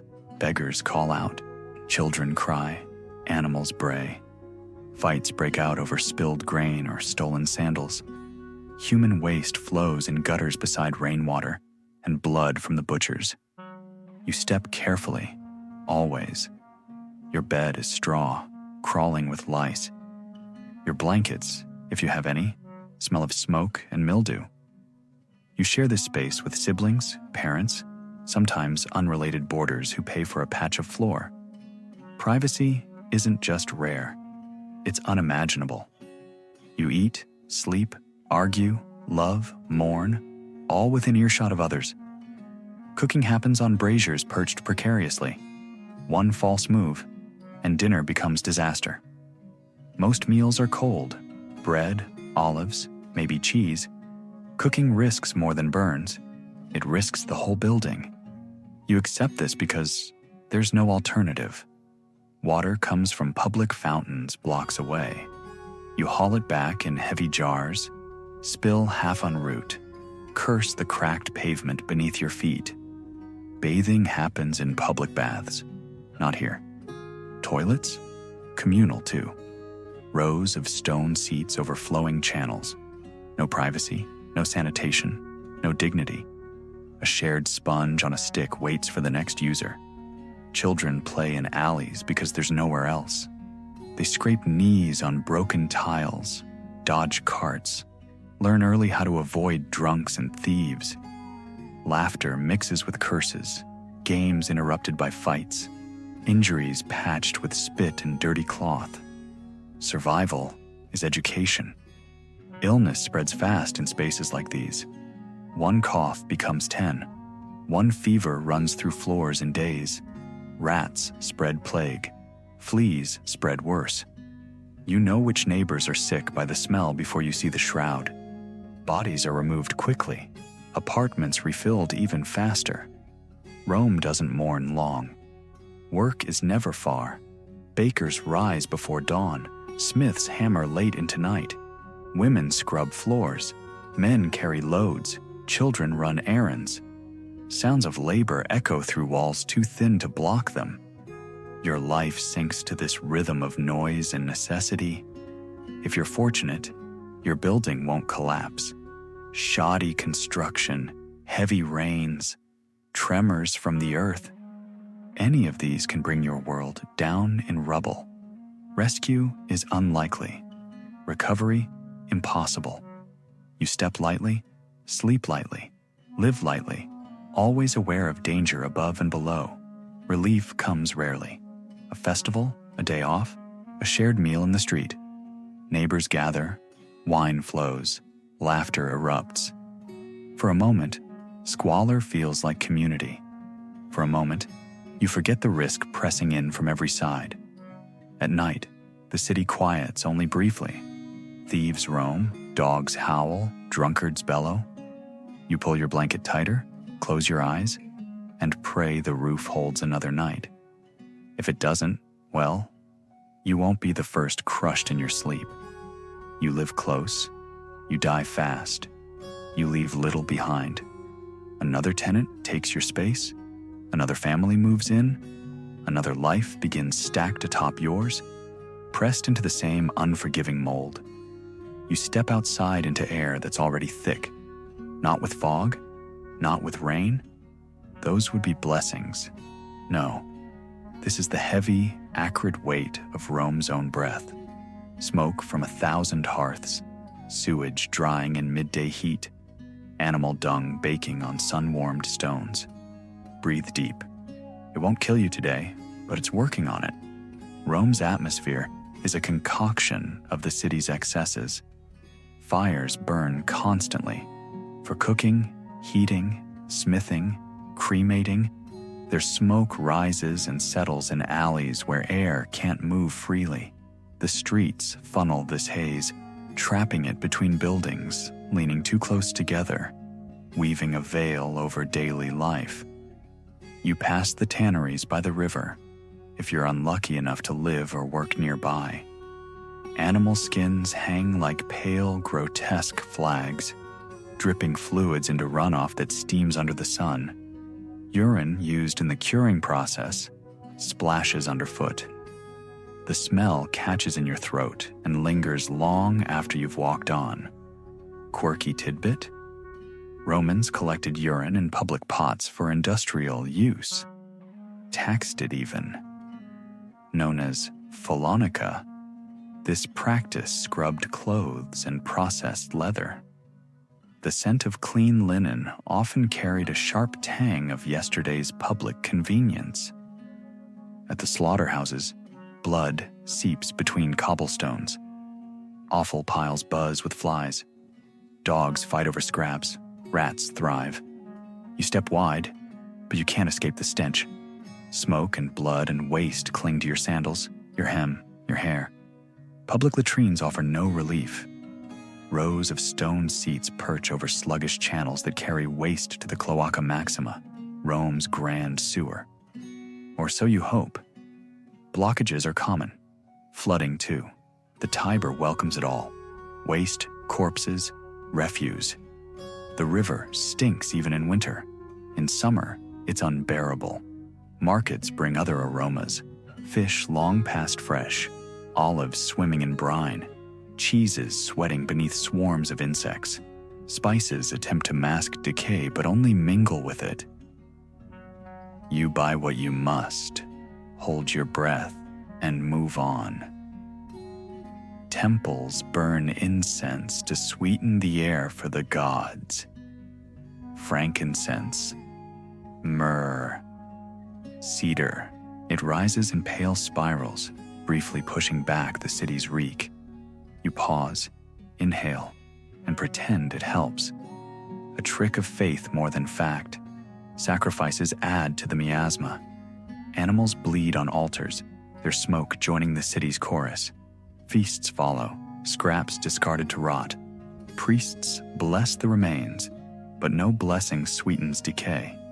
The gods accept blood. The people endure the aftermath. Factories churn out pottery, glass, metalwork. Forges belch smoke day and night. Ash settles on windowsills, in water jars, on uncovered food. You learn to wipe plates clean before eating, to rinse cups before drinking. The ash gets in anyway. Your own home isn't immune.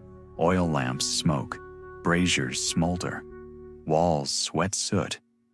Bedding smells faintly of smoke, no matter how often it's aired. Children cough. Elders wheeze. You grow used to breathing shallowly, pretending it's normal. Historians still argue whether respiratory ailments were more prevalent in Rome than other ancient cities, but there's no question. Rome's air was noxious. Asthma, bronchitis, chronic cough, common complaints with no cure beyond leaving the city, which few could afford. You visit the baths, hoping steam will clear your lungs. It doesn't.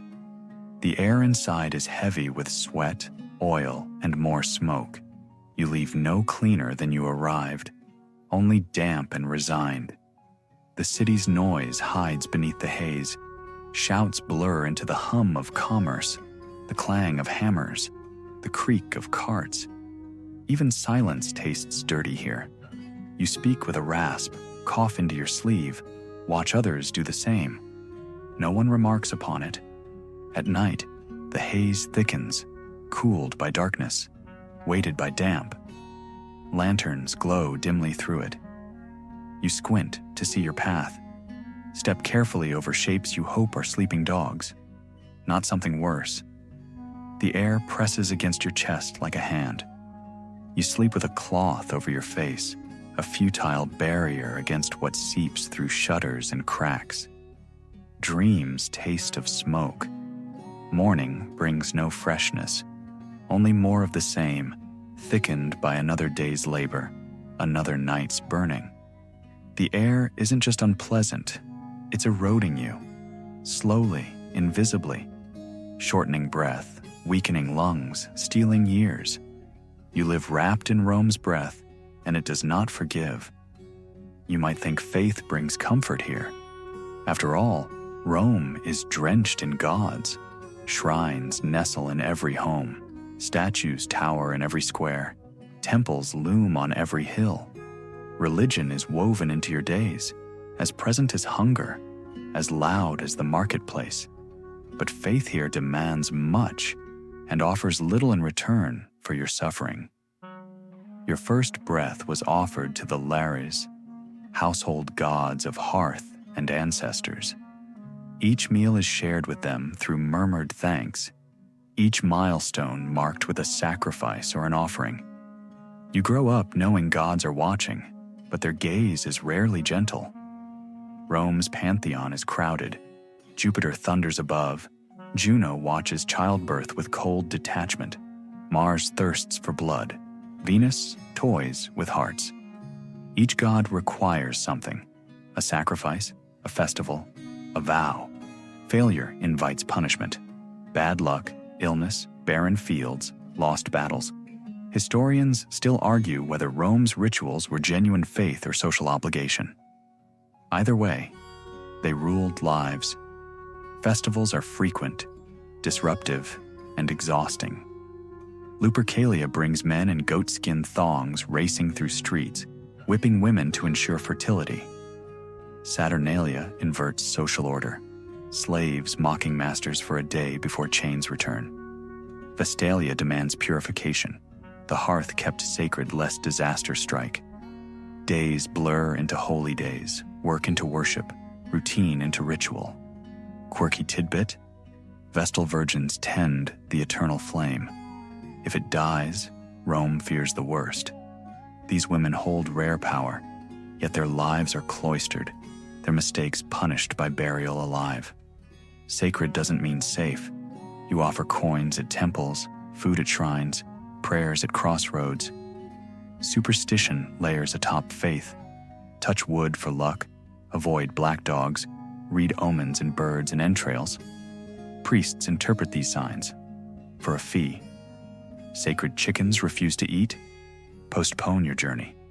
A sacrifice yields poor liver signs? Rethink your business deal. Religion offers explanations, not solutions. Illness is divine punishment. Misfortune, a lesson. Plague, a sign of disfavor. Remedies are prayers, processions, offerings. When a temple statue weeps blood or a cow births a two-headed calf, panic spreads faster than disease. The Senate debates omens while citizens light more candles. The gods demand, and you give. Time, money, animals, blood. Ritual sacrifice stains altars daily. Doves, sheep, bulls, smoke rising with prayers. The poor offer less, but still enough to feel the loss. Your sacrifice might not buy favor, but neglect risks worse. Faith doesn't shield you from Rome's violence. It's disease, it's poisons. The temples stand serene while insulae burn, while plague carts roll by. You kneel in marble halls beneath painted ceilings, but outside, gutters run red. The gods are patient, mortals are not. You pray not for miracles, but for endurance, a healthy child, a steady income, a safe home, small hopes in a city that offers none easily. Sometimes prayers seem answered. More often, they echo unanswered beneath vaulted stone. Philosophers scoff at superstition. Stoics preach endurance without complaint. Epicureans chase pleasure as the only certainty. But few dare deny the gods aloud.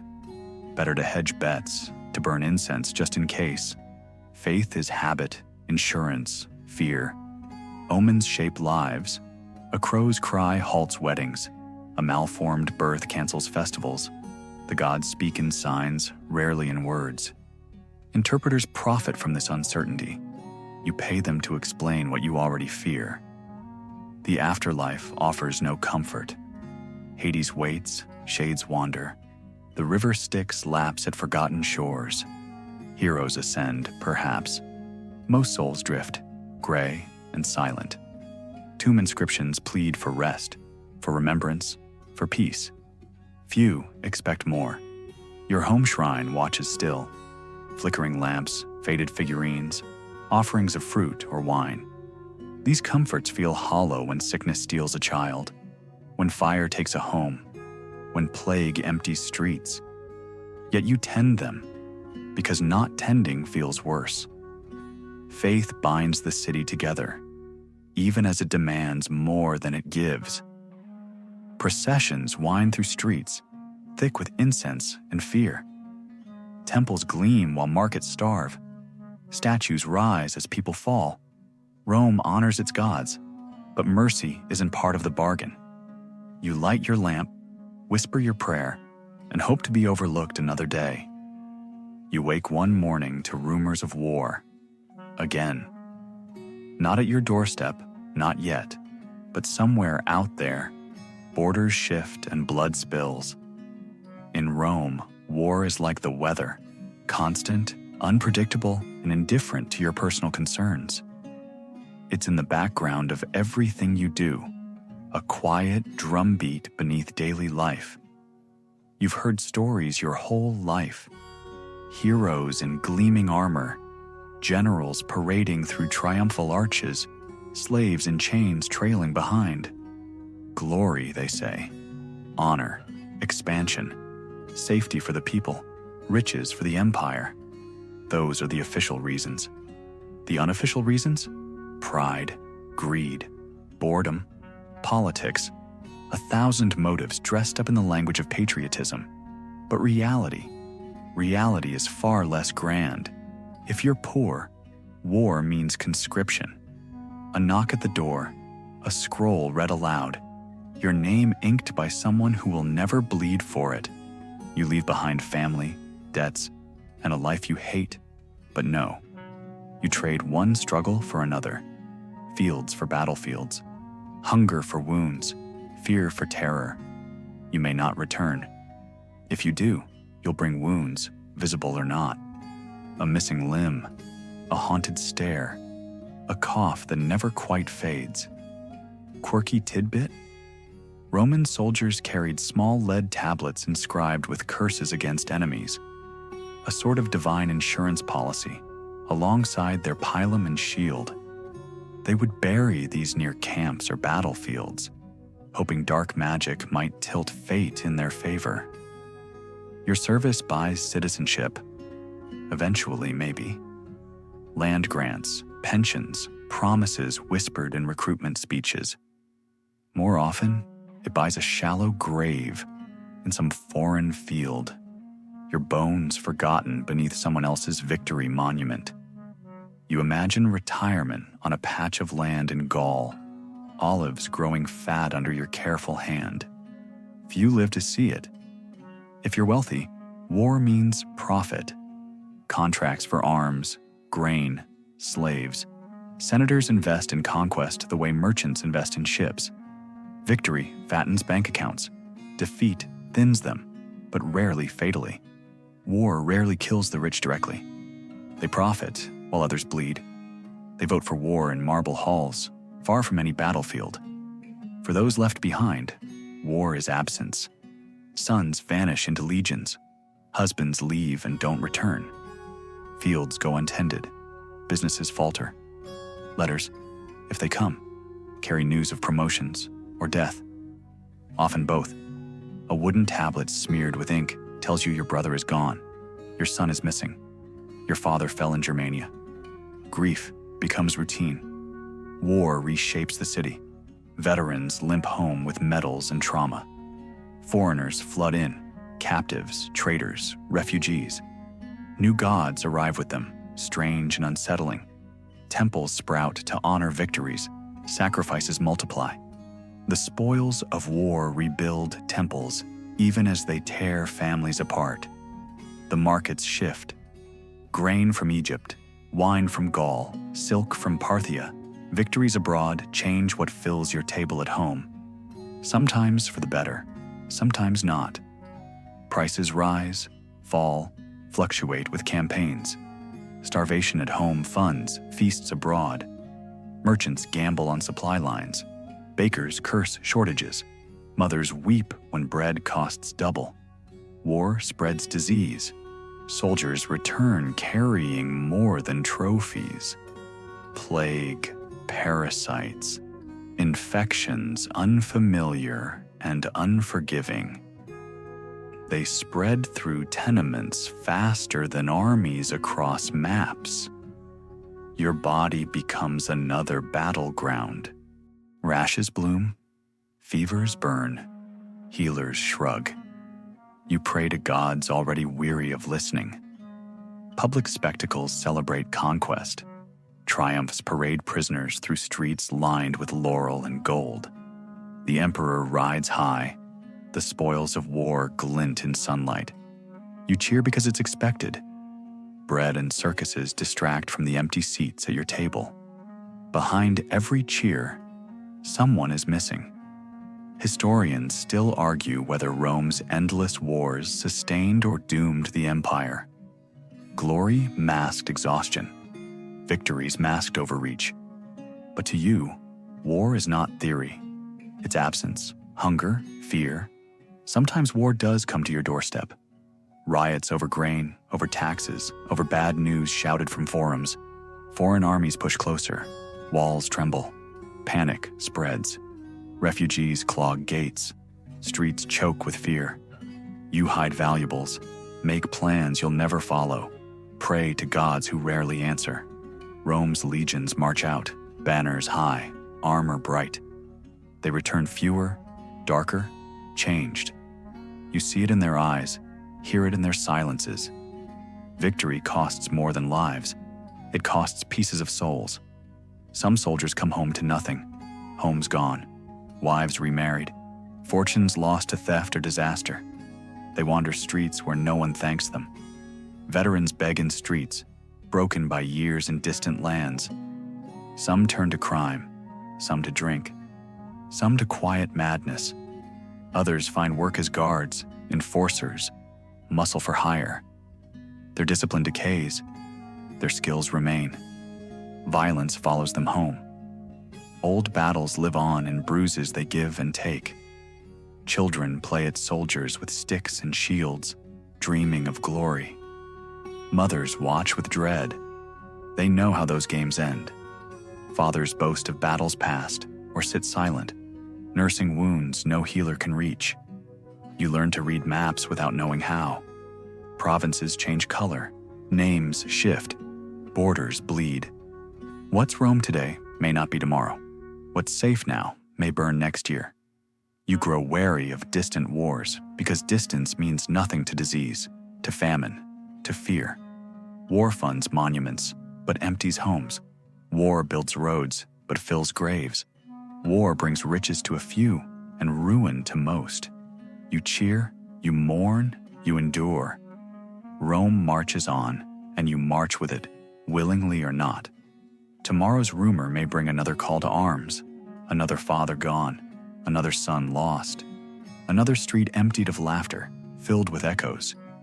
You brace for it, as you brace for rain, for taxes, for plague. Rome is an empire built on conquest, but conquest rarely favors those crushed beneath its sandals. War finds everyone. Eventually.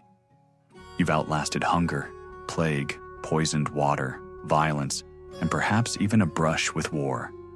You're still breathing, still standing, still moving forward on weary legs. But if you think you've earned rest, think again. In ancient Rome, old age itself is a rare privilege. One few live long enough to regret. If you were approaching 40, congratulations. You've beaten the odds. The average Roman lifespan hovers somewhere around 35 years, skewed heavily by the brutal mortality of infants and mothers. Reaching what we would now call middle age places you among the city's survivors. But your body doesn't let you forget what it's cost. Your bones ache from years of hard labor, poor nutrition, and relentless disease. Your teeth, if you have many left, are cracked, ground down, stained by wine, and spoiled by sweetened lead syrups. Gums recede, breath sours, cavities fester. Dental care, such as it is, involves pliers and wine. Extractions are brutal, infections common. Your joints stiffen, knees creak from endless stair climbing in insulae with no lifts. Hips seize from cold, damp floors. You've slept on straw, worked in smoke, walked miles daily in sandals thin as parchment. Your spine curls forward now, pulled down by years of burden. Your eyes blur, not because you're ill, because you're alive. Reading is reserved for the wealthy. Squinting at contracts or ledgers or recipes hastens decline. Cataracts, undiagnosed and untreated, veil your world in fog. The healers can offer little: chants, poultices, prayers. You learn to navigate by memory, by sound, by feel. Quirky tidbit: Romans believed cabbage juice could restore failing eyesight if dripped directly into the eyes. Unsurprisingly, it did not. Your hearing dulls beneath the constant roar of the streets, clanging forges, shouting vendors, the rattle of carts, the cries of beggars and infants. Silence becomes a memory. Voices fade to murmurs. You nod more, speak less, withdraw from noise you can no longer untangle. Your skin tells your story. Lines map decades of worry, hunger, loss. Sun darkens your arms, wind roughens your cheeks, time spots your hands. Scars from burns, bites, blades bloom like unwelcome flowers. Vanity belongs to the young. Survival belongs to you. If you are a woman, age may grant freedom's youth denied. You're no longer a prize to be bartered, no longer at risk of another deadly childbirth.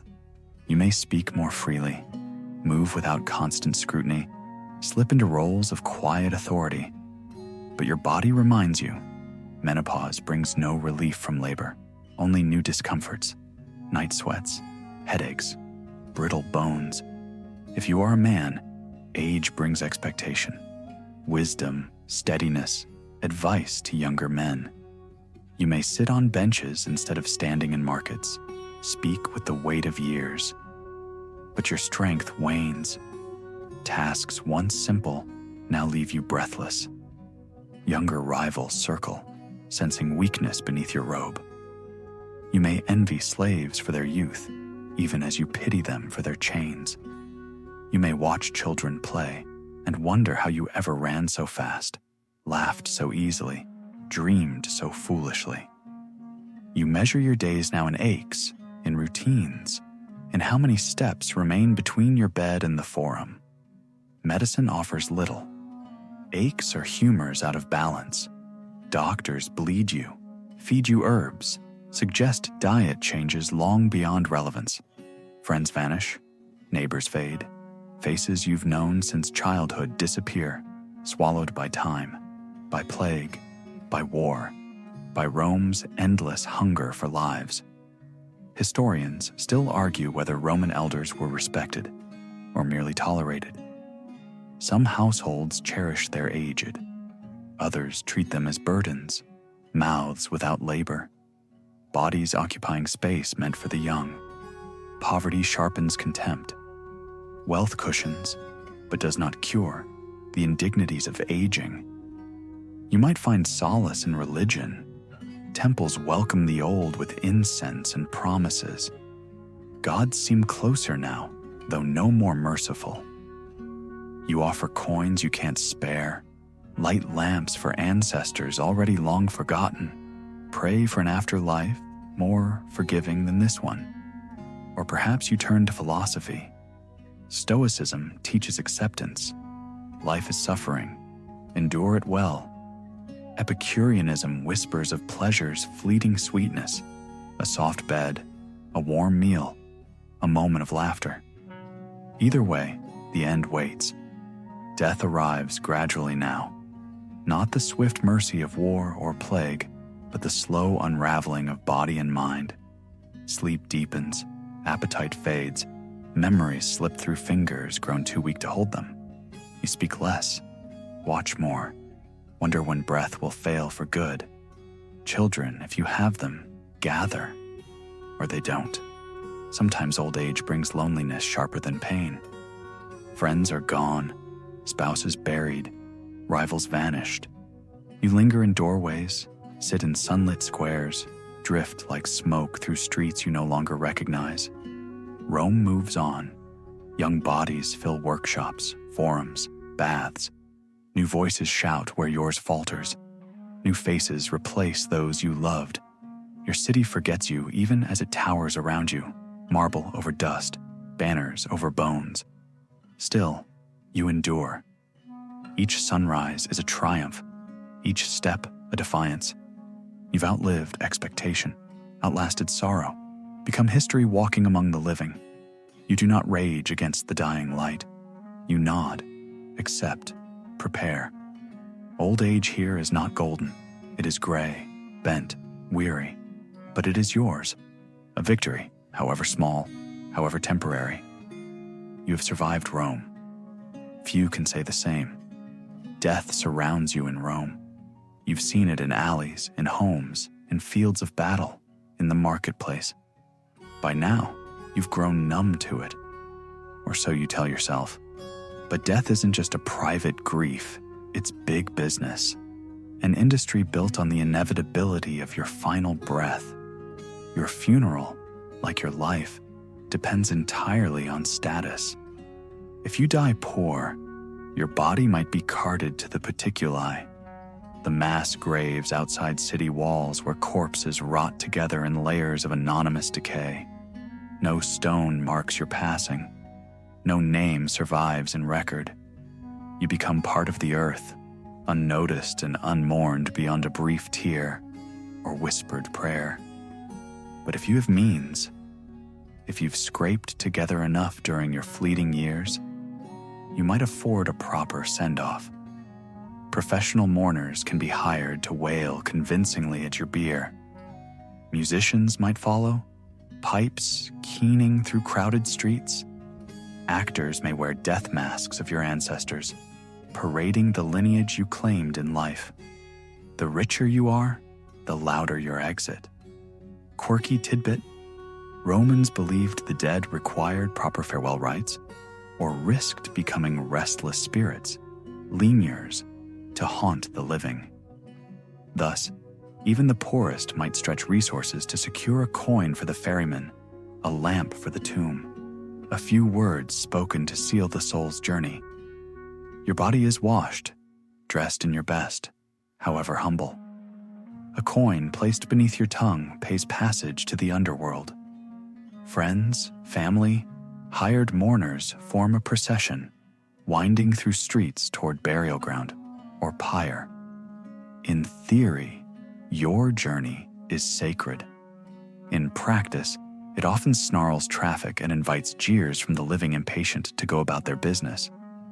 If cremated, your ashes gather in a simple urn, or, if wealthy, an elaborate one carved with scenes of gods, battles, or virtues you may not have possessed. These urns rest in columbaria, honeycombed walls of niches, communal homes for the departed, each square a tiny echo of the lives lost within. The living visit, leave offerings, flowers, coins, food. Ritual maintains connection, if not affection.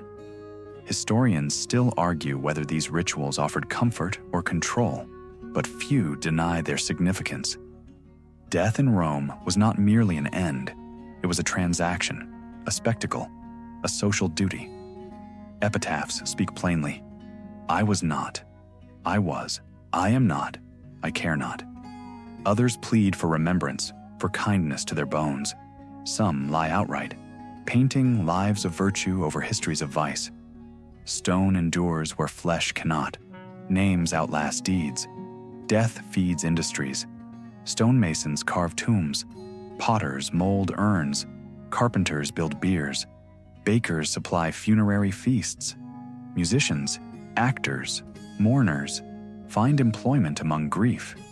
Even prostitutes find niches at wakes where drink flows freely and inhibition dies with decorum.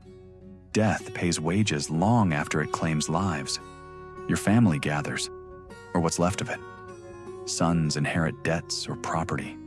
Widows weep or pretend to. Children squabble over legacies. Lawyers thrive on death, writing wills, contesting claims, crafting loopholes as deftly as any mason sets stone. For the wealthy, tombs rise high along roads outside city gates. Monuments speak of victories, offices held, virtues displayed. For the poor, graves lie low, marked with shards or nothing at all. Some share plots with strangers, bones mingling in anonymity. Superstition lingers, charms buried with the dead ward off evil. Inscriptions curse grave robbers with impotency, madness, or divine wrath. Offerings are left, coins, lamps, food, better safe than haunted. The dead do not truly rest. Festivals recall them. Parentalia honors ancestors with visits, flowers, feasts by the tomb. Lemuria drives away angry spirits with black beans cast behind the shoulder, prayers muttered in fear. The living acknowledge the dead lest the veil between tear wider than desired. Even in death, inequality persists. Some lie beneath marble, others rot beneath dirt. Yet all share the same silence, the same darkness. Philosophers remind you, dust returns to dust, emperor and slave alike. But marble does not crumble as fast as flesh, and memory clings more tightly to stone than bone. You pass funerals in streets without pause now. Grief fades quickly here. Survival demands it. Another mouth gone, another space freed, another chance for someone else to take your place. Life fills the gaps swiftly. Rome does not mourn long. And yet, beneath all this ritual and industry, one truth whispers, steady beneath marble and coin. No one escapes. Not generals, not gladiators, not slaves, not senators, not you. You wonder what words will mark your end. if any. You wonder if hands will tend your body, if feet will follow your bier, if coins will cross your tongue. You wonder if memory lingers beyond breath, or if darkness swallows all. For now, you walk among the living. But Rome waits, patient. The Tiber carries bones as readily as water. The earth opens without prejudice. Fire consumes rich and poor alike. Your space among the dead is reserved, your place in their company assured. Death is business. Death is ritual. Death is Rome's most reliable trade. And when it is all said and done, when your breath slows, your body stiffens, and your name fades from neighbors' lips, you join the countless dead who came before you. Your bones, your ashes, your fading epitaph join Rome's great collection of endings. Yet even now, your story isn't quite over. The afterlife in Roman belief isn't a place of peace or torment so much as a shadowy continuation. You slip beneath the earth to Hades, where the river Styx waits, and Charon, the ferryman, demands his due. That coin beneath your tongue wasn't superstition. It was your fare. Forget it, and you risk wandering as a shade, untethered and unwelcome, haunting crossroads and doorways until someone living remembers to pay your debt. You pass into the realm of shadows. Dis Orcus, call it what you will, a bleak mirror of life above, pale fields, gray skies, a landscape of echoes. Heroes reside here, yes, but so too do cowards, merchants, mothers, soldiers, slaves. The just and the unjust share space, distinctions blurred by time. Your ancestors await. In Roman belief, the manes, spirits of the dead, watch over their bloodlines. They demand respect, offerings, remembrance. Neglect them at your peril. Displeased spirits meddle in the world above, souring fortunes and fouling crops. Festivals like Parentalia exist not from love, but from fear. The living propitiate the dead to keep them quiet. Quirky tidbit. Romans believed even dogs and birds could see spirits. The living could not. Howling at empty doorways, fluttering from unseen threats, omens of the restless dead still wandering too close to home. Historians still argue whether Romans feared the dead more than they loved them. Perhaps both. The lines between respect and dread blur easily when faced with what lies beyond comprehension. In life, you paid your priests, your augurs, your oracles. You burned incense, slaughtered doves, read omens and entrails. You prayed to Mercury, guide of souls, to carry you swiftly, safely to your new home. Yet no one knows what awaits. Philosophers debate shadows and oblivion. Priests chant of fields and rivers. Common folk simply hope not to suffer more. Your tomb becomes your address now.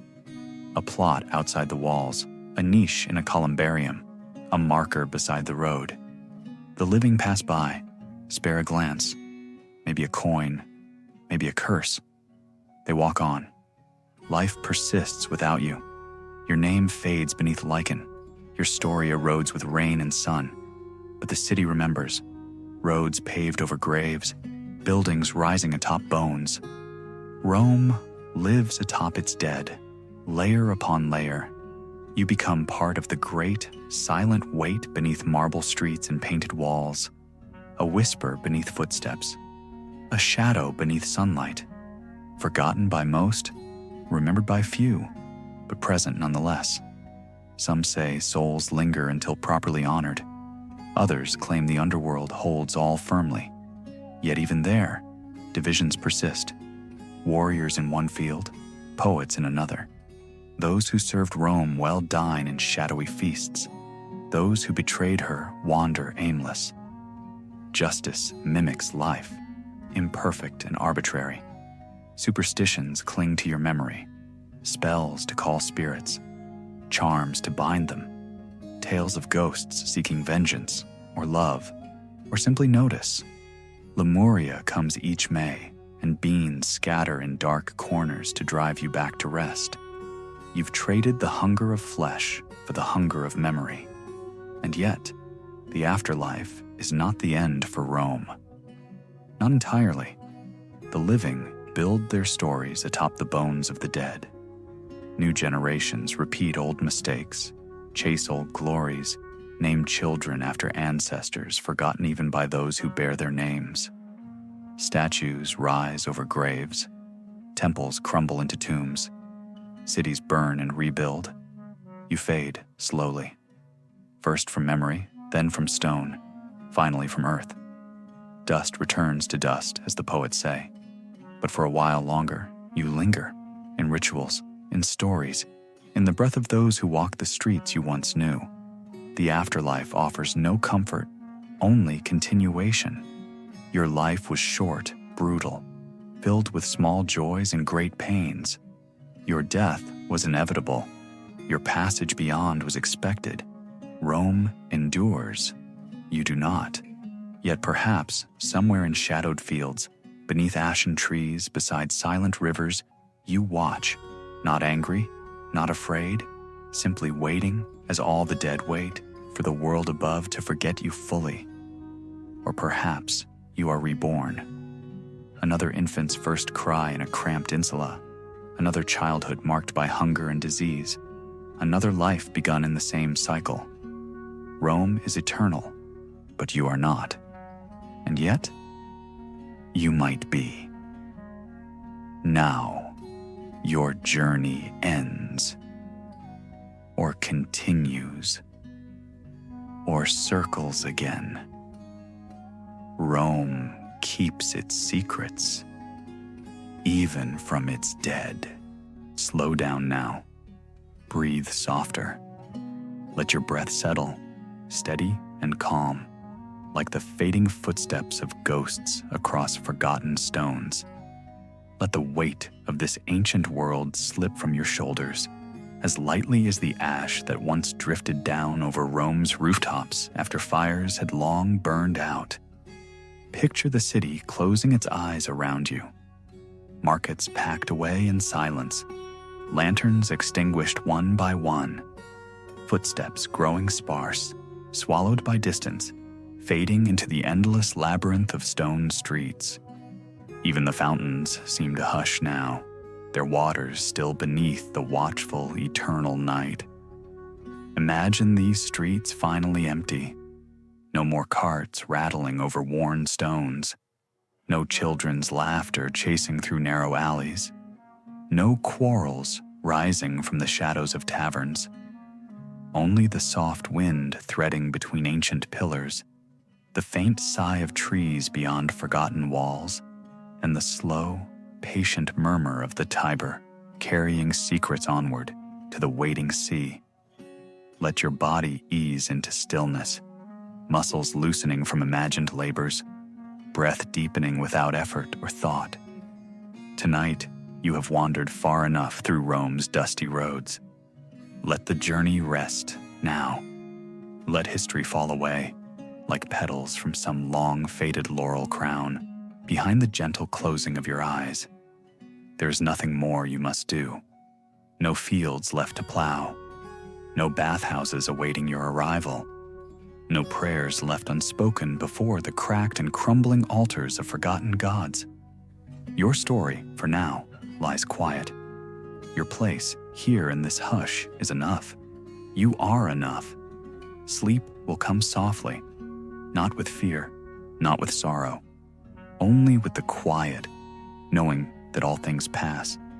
Empires, lives, even restless thoughts. You are not alone. Generations before you have walked this road, laid down their burdens beneath these same stars, listened to this same wind moving through darkened streets. Let them keep you company now. These silent witnesses, they ask nothing of you. They expect nothing from you, only that you might find the peace they never did. Rest, gently, deeply. Sleep well. Rome will wait. The city endures. the stones remain. Time itself slows here, patient as dust. Tomorrow, or 1,000 years from now, it will still be waiting. But tonight, just tonight, allow yourself to be forgiven, to be still, to be held. Let sleep cradle you in its quiet arms. Let the night pass without struggle, without need. Rest now. All is well. Rome is waiting.